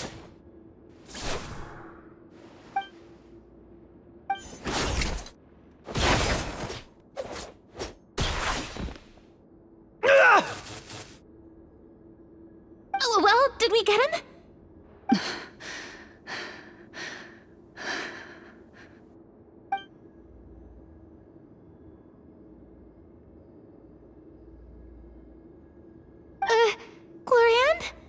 Warm fire flickers across the walls once more. Your vision is now clear. In an impressive display of courage, the four of you successfully defeat the uninvited guest. That look in his eyes. It's like he became an entirely different person as soon as I defeated him. Huh? Mr. Florian? Oh, wait. We're supposed to be role-playing. I should stay in character. Speak your name, guard. Why did you lead us here just to betray us? Is this treasure really more important to you than bringing peace to the kingdom? What kingdom? What peace? Those were nothing but lies! I, Florian, am a true Marachose hunter, descended from hunters of ages past. So he's also using his real name. Or, wait, was that the name of his character from the very beginning? Then I'm even more confused. If you truly are a Marachose hunter, shouldn't you want to help us just like you said before? Shouldn't we fight together for the sake of the people? What do you know? In this day and age, there's no glory to be had as a Marachose hunter. What's that supposed to mean? My skills were passed down to me by my father. We lived a life of obscurity in the remote wilderness. Still, he devoted everything he had to being a Marachose hunter. And what did he get in return? A life of poverty and pain. In a world that forgot all about him. When he died, not a single person came to mourn his passing. The Marachose hunters were the ones who saved this city, were heroes. We deserved more recognition and respect than this. Is he talking about how no one in the capital seems to remember the hunters and their legacy? I didn't expect the script to contain this level of social criticism. So that's why you want to take the treasure for yourself? You feel like you're owed fame and wealth? If you already knew where the treasure was located, why didn't you just come down here and take it? Because I still needed the final key. Only a true Marachose hunter is capable of passing through this final door. As someone who sought to hurt others for his own gain, Florian lost that right long ago. Okay, but what is this treasure anyway? We've got all the keys, right? So can we just go in and take a look? You're sure you want to go in? We've been talking about it for so long, of course we want to see what's inside! And we've already defeated Florian, right? So he won't try to take it from us anymore. Pesky brats. Watch yourself. Then let's open the door together. All right. Your choice of action is confirmed.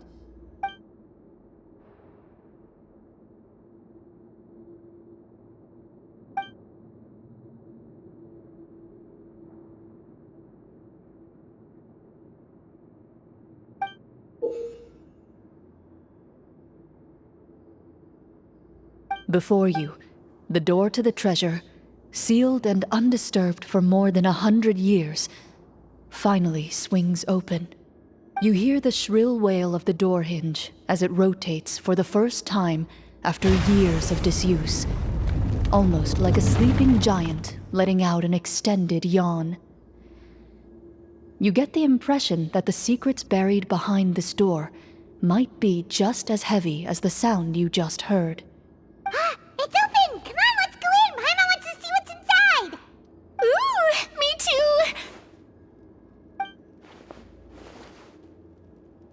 Ugh, uncovering hidden treasure is the most exciting part of adventuring.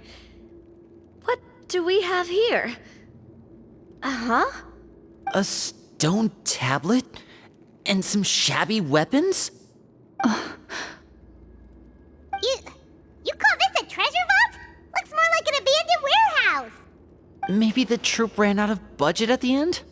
They provided a super immersive experience at the beginning only to drop the ball at the most important part? They could have at least filled this place with cardboard mora or something! Wait, I get it now. Paimon, this is the real Marachose hunter treasure. Huh? This is it? The Marachose hunter treasure is just a stone slab and some broken swords? I can't believe it. I refuse to believe it!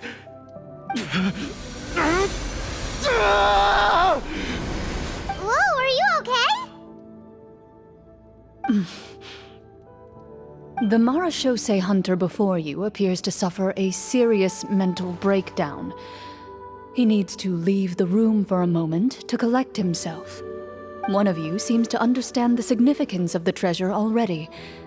If the rest of you wish to follow suit, you may remain here in the meantime and explore your surroundings.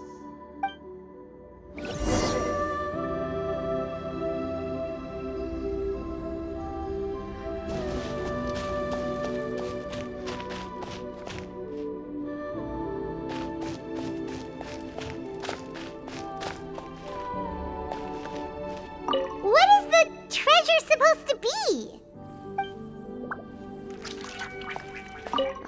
The names on the tablet. The old and broken weapons. Walter.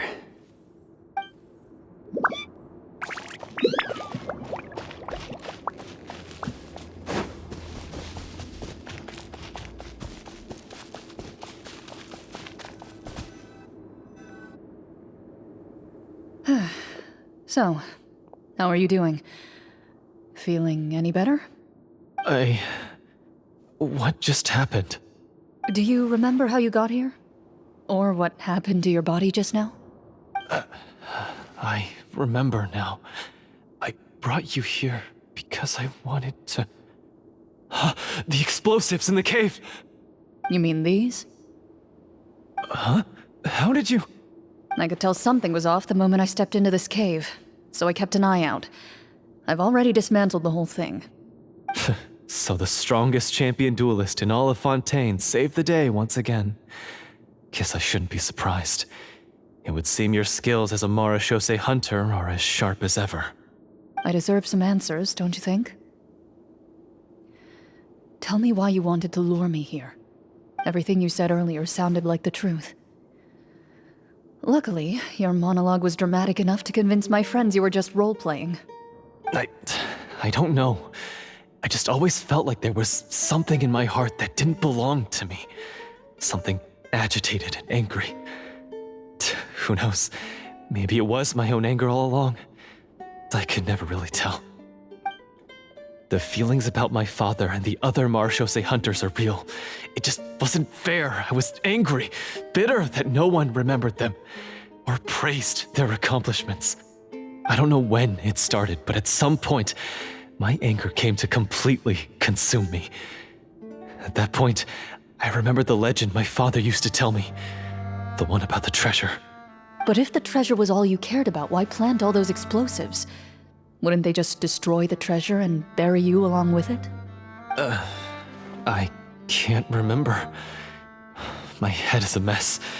It felt like there was this voice telling me to eliminate the hunters, but now it's gone.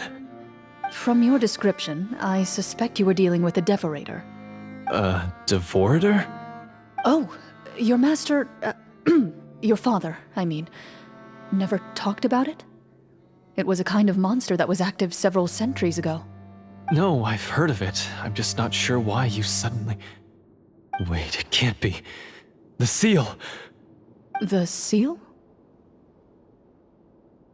My family has served as marechaussee hunters for many generations.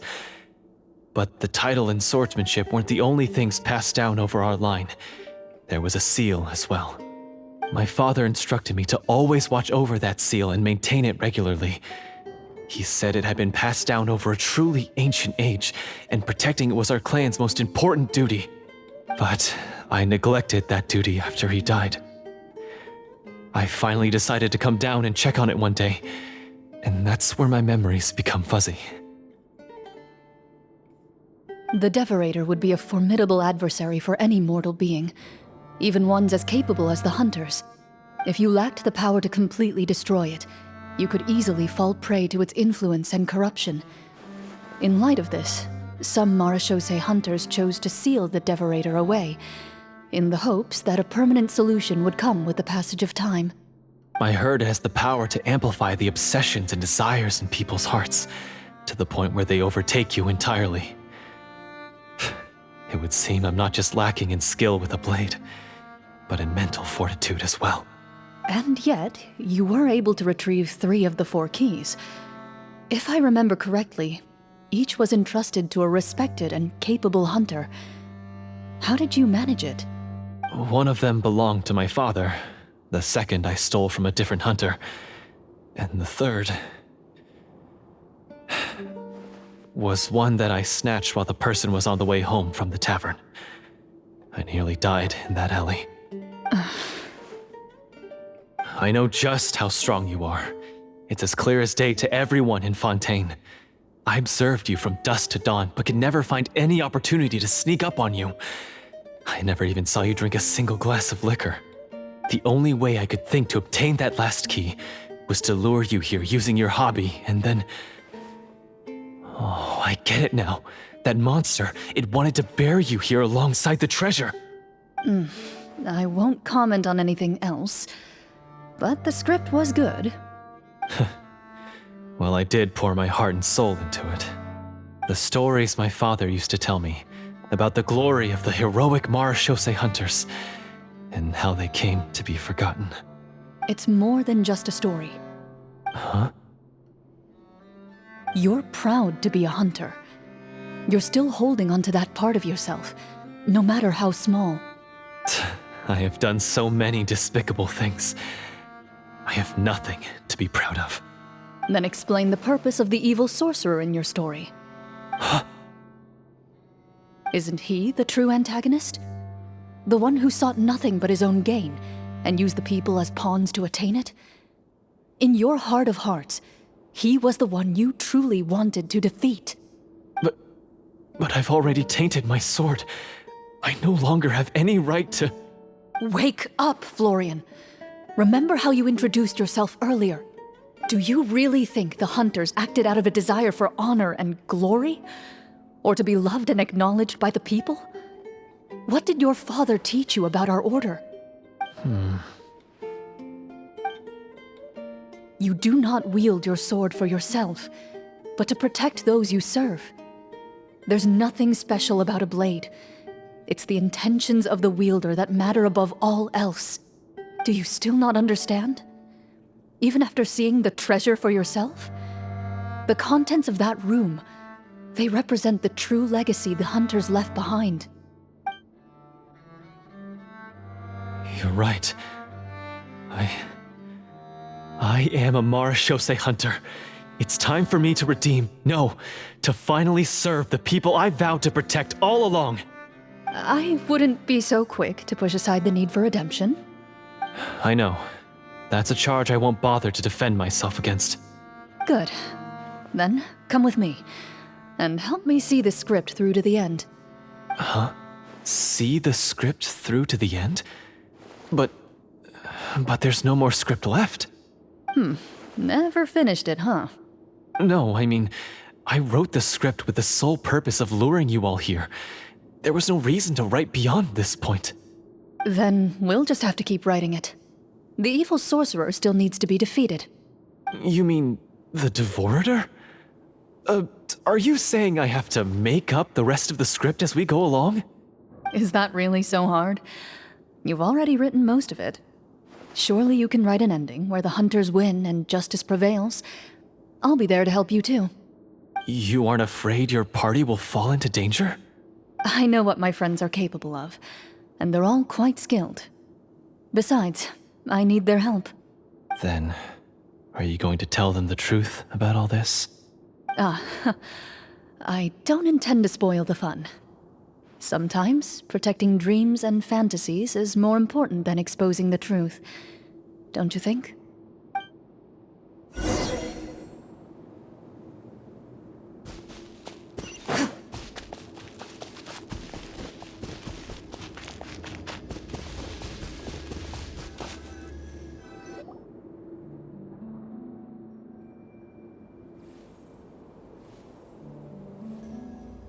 They're back!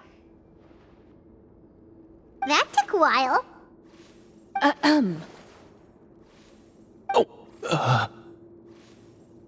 Ahem! My fellow Marashose hunters, please forgive me, for I have sinned. Tone it down. Sorry.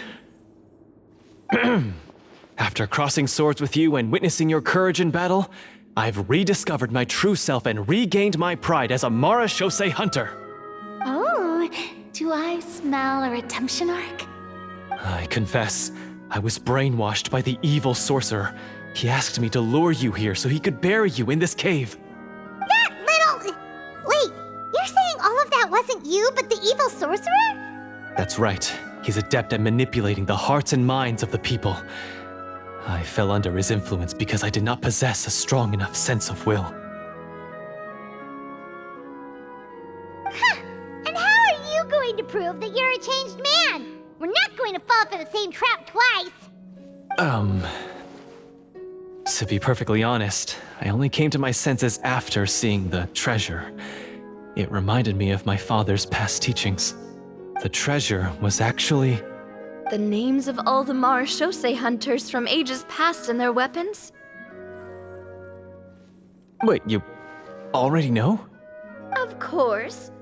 Don't underestimate a veteran role player's exploration skills.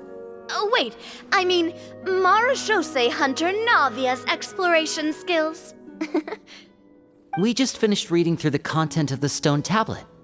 That tablet recorded the lives of some fascinating people. For example, this Marashose hunter called Est.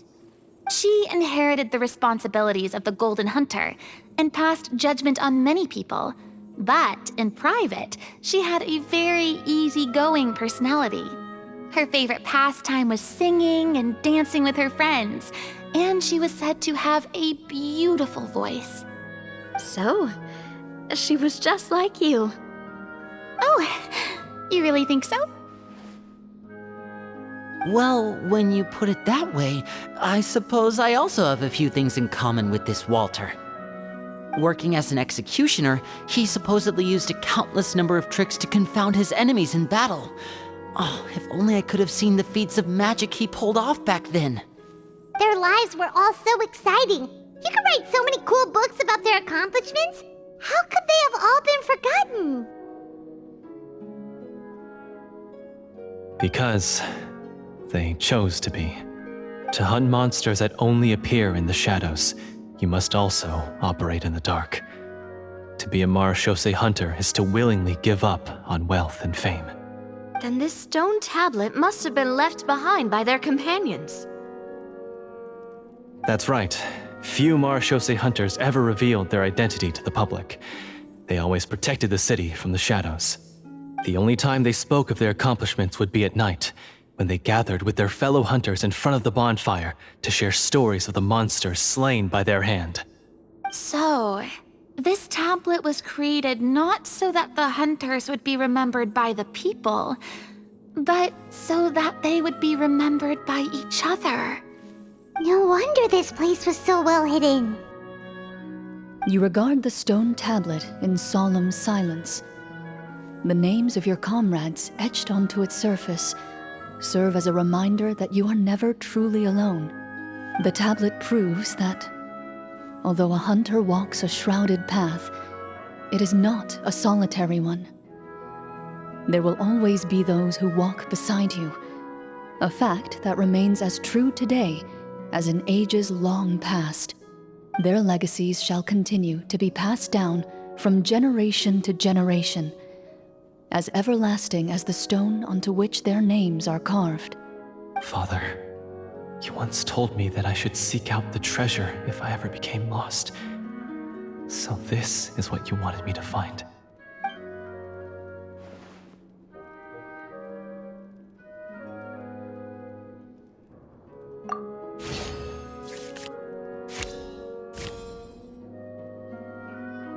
His eyes are sincere, and his words ring true. You can tell that every word he spoke just now came from the bottom of his heart. I implore you, everyone, please give me a chance to make up for all I've done. Allow me to fight alongside you and defeat the evil sorcerer that threatens the peace and prosperity of everyone in this kingdom. Well, I say we let you join. Sounds good to me too. Everyone makes mistakes. What matters is what you do to make up for them. I have no objections, but Mr. Florian, do you even know how to defeat the evil sorcerer? When he took over my mind, I gained some insight into his thoughts. Every time I thought of the treasure, he reacted with a strong sense of fear. Huh? He's afraid of the treasure? But there's nothing here except some broken weapons and the stone tablet. What if the secret's hidden inside these weapons? GM, permission to investigate.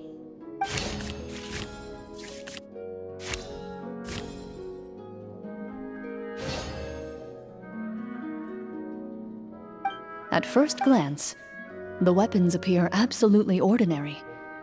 But as you observe them, you notice a faint energy emanating from within. These blades have slain countless monsters. Though it's been a long time since they were used in battle, their edges remain sharp, as if they're simply waiting for the next worthy hunter to carry on their legacy.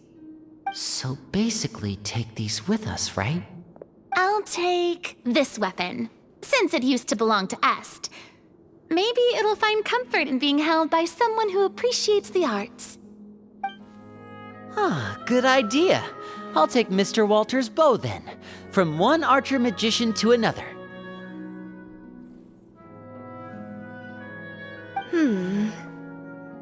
Paimon's gonna pick a cool weapon too!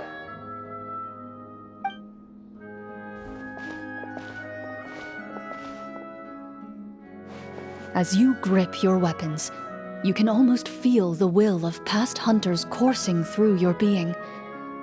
It's a feeling of courage, determination, a silent vow passed down from generation to generation that says, eradicate the monsters, no matter the cost.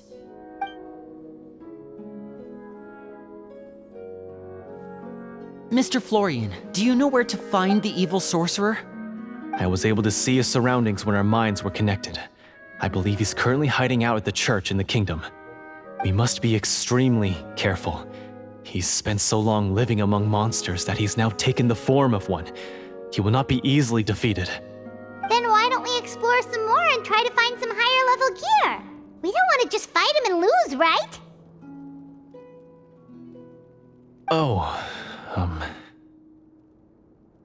No, we have to strike now. He was greatly weakened when I managed to break out of his control. If we let him rest, he might have time to escape. I agree with Mr. Florian. We've got to act while we have the advantage. Don't forget, the people of the capital are counting on us. Yeah, now that we've got a plan, there's no point in waiting. The longer this drags on, the worse it will be for everybody. Yes, that's what's called... Yes, that's exactly right. Alright, you've persuaded Paimon. Mr. Florian, please lead the way. Of course. Follow me. He had to set up so many scenes today, and now he has to join in for this last part. I really don't envy his job. Finally, you decide to slay the evil sorcerer and bring peace back to the kingdom once and for all. As you walk away, you feel the gaze of the stone tablet at your back, as if all the hunters of the past are wishing you success in the battle ahead and awaiting your triumphant return.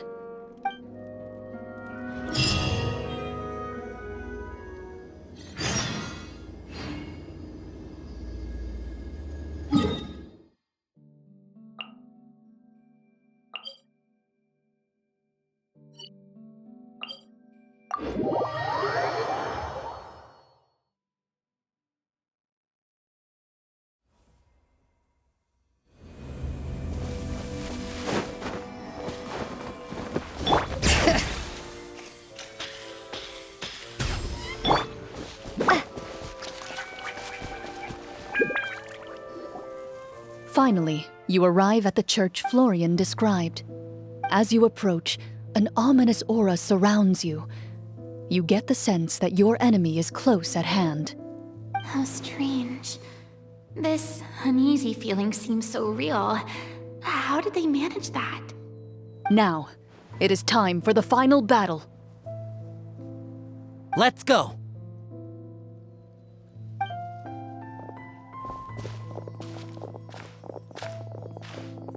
Florian, wait. What's wrong? I think you should wait outside. You've already been corrupted by the Devorator once. It could easily re-enter your mind and take control of your body. I don't think it's a good idea for you to be this close. If it corrupts you again, it's possible you might take on a new form entirely. That's exactly why I have to go. Why I should be at the very front. You mean... Yes. I intend to lure it into my body. That's too risky. If things get out of hand, I might have to kill you. Do you understand how dangerous this is? I understand, but if I do this, you'll have a clear and visible target. The Devorator will have a hard time passing up a chance to enter a body it knows how to control. You won't have to worry about any of your friends being taken over. You're not like me, Miss Clorinde. You're a just and powerful Marechaussee hunter. The monster broke free due to my error. It's only right that I shoulder the responsibility for its destruction. This is... something that I have to do. Consider it a duel to restore my honor. My only request is that you give it your all.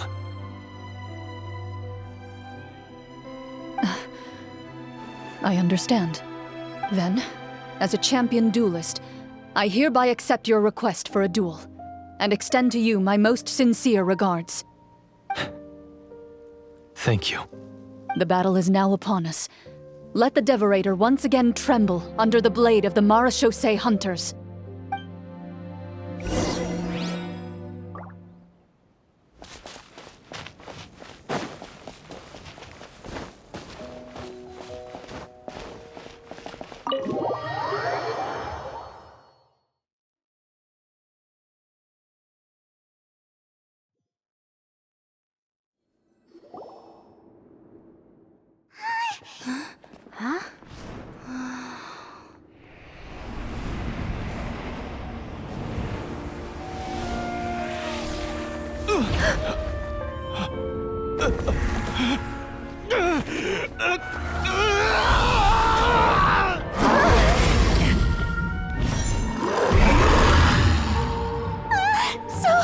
So lifelike!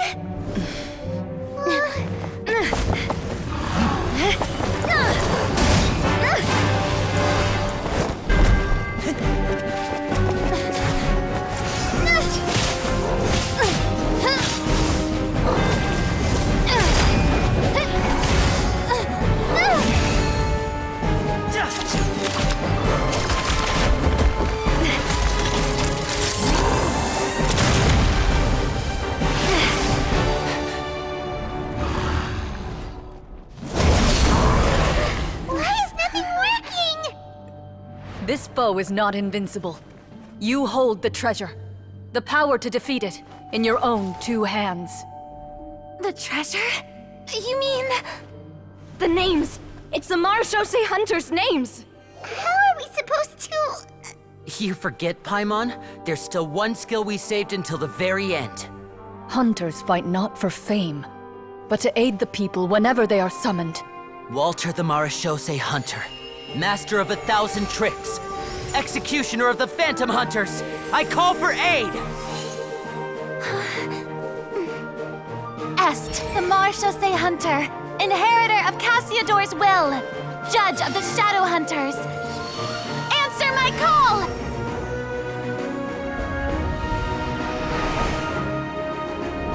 Petronia, protector of justice and order. The hunter I respect the most. Thank you for saving my friend, the best one I'll ever know. Please, lend us your strength!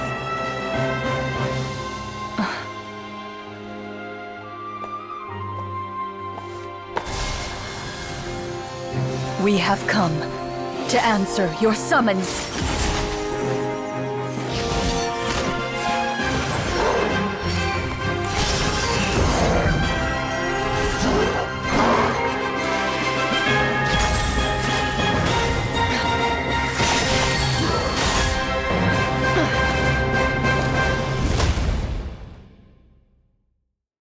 And so, the monsters were eradicated, and the sorcerer was defeated.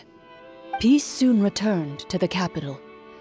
Those in the court, manipulated by the sorcerer, also recognized the errors of their ways. Some remembered the names of the heroes who saved their kingdom, but others simply continued their lives none the wiser. Such is the story of the Marechaussee Hunters. They pursue the phantoms in the darkness and exterminate all who pose a threat. They will always protect the city and those within it, even should all memory of their accomplishments be forgotten by the very people they serve. I am assuming we've finally reached the end of the script. Yes, you've reached one of the better endings. It's a pretty solid story overall. I thought it was just an ordinary adventure at first, but the further we got into it, the more impressed I became with the production and the plot. That final battle especially. All the effects were super realistic. Oh, right. Yeah, totally. That's a really good point. I never expected the weapons we picked up from that vault would have that kind of effect. Yeah, mine nearly scared the daylights out of me when it started glowing.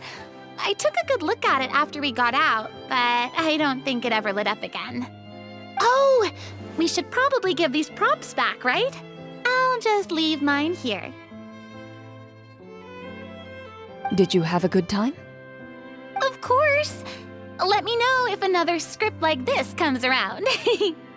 Sure, no problem. Then I'll head back for now. I think I need some time to fully digest everything that just happened. Once Mr. Florian is awake, please pass on my regards to him. He must be extremely exhausted to have passed out cold like that. You're right. He's had a lot to deal with. Well, see you all some other time. Toodaloo!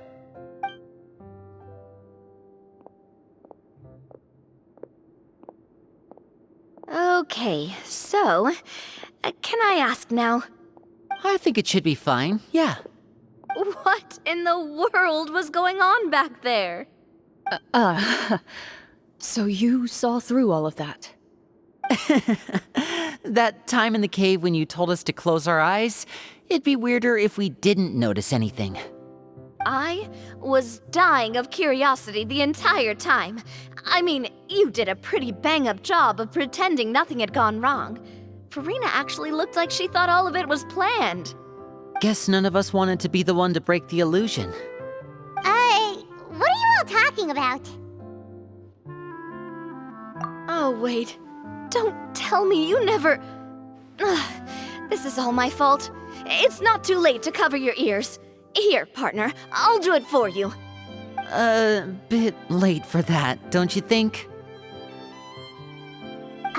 You're saying everything that happened back there wasn't actually part of the script? It's probably more accurate to say this was never a real scripted story to begin with. What? So loud. My head. Hey, you! Get up right now and explain yourself! No shaking, please! Oh, my head.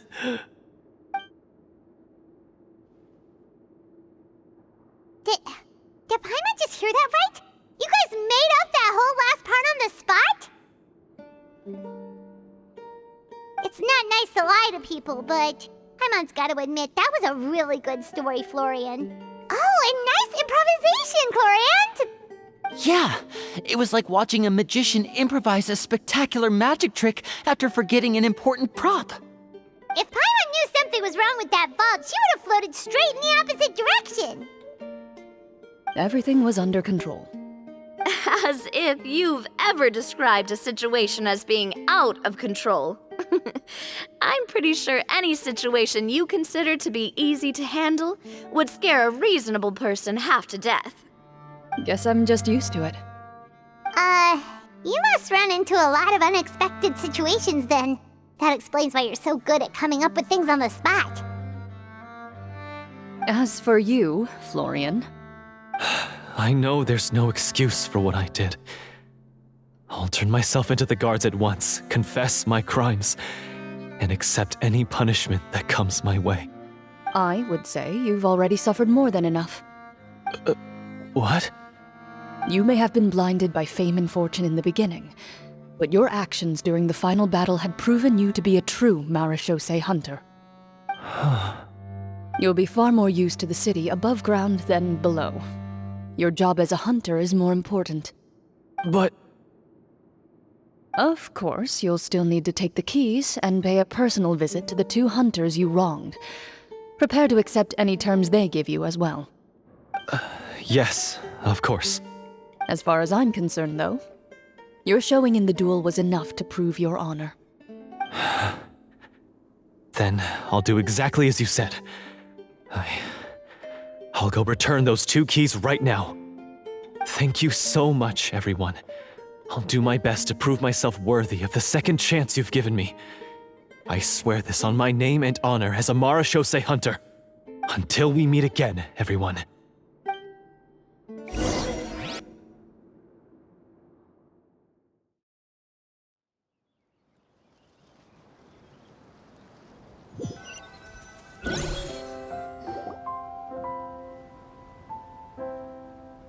Speaking of marechaussee hunters, what should we do about the treasure in that cave? Leave it be. Are you sure? We could show it to people, make it so that the hunters are remembered. Don't you want that? No. Every name on that tablet made the same choice. All hunters know what the path entails. I am no exception. My identity as a marechaussee hunter is not something I need people to remember.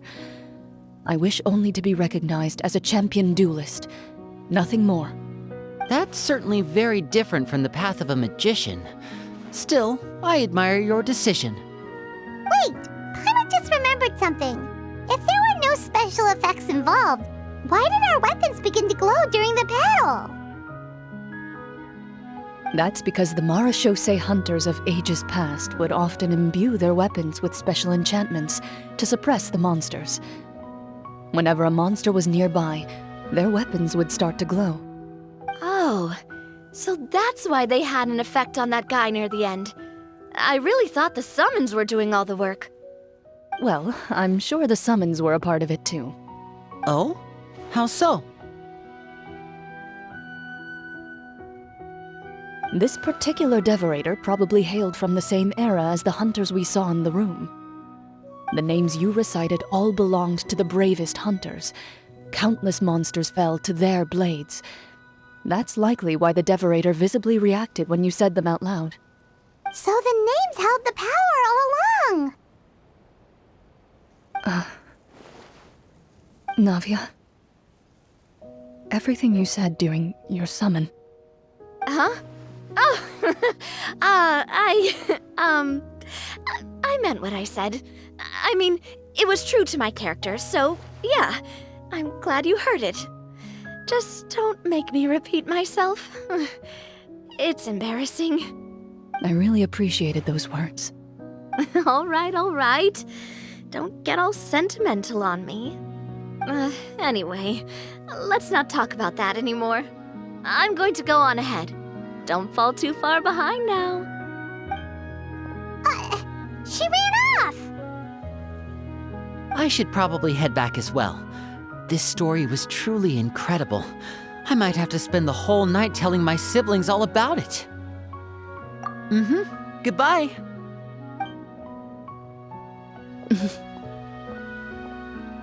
Traveler, should your name and deeds be forgotten, what do you think the significance of your journey will be? I suppose the significance would be the journey itself and the world we helped create. There's still value in the time I shared with everyone here, in the things we were able to accomplish, even if no one remembers them. A great answer. I'll remember it. Me? The Marachose hunter says nothing in response to that question. Perhaps her answer lies in her silence. An unspoken vow left to echo through the night. The path she walks needs no explanation.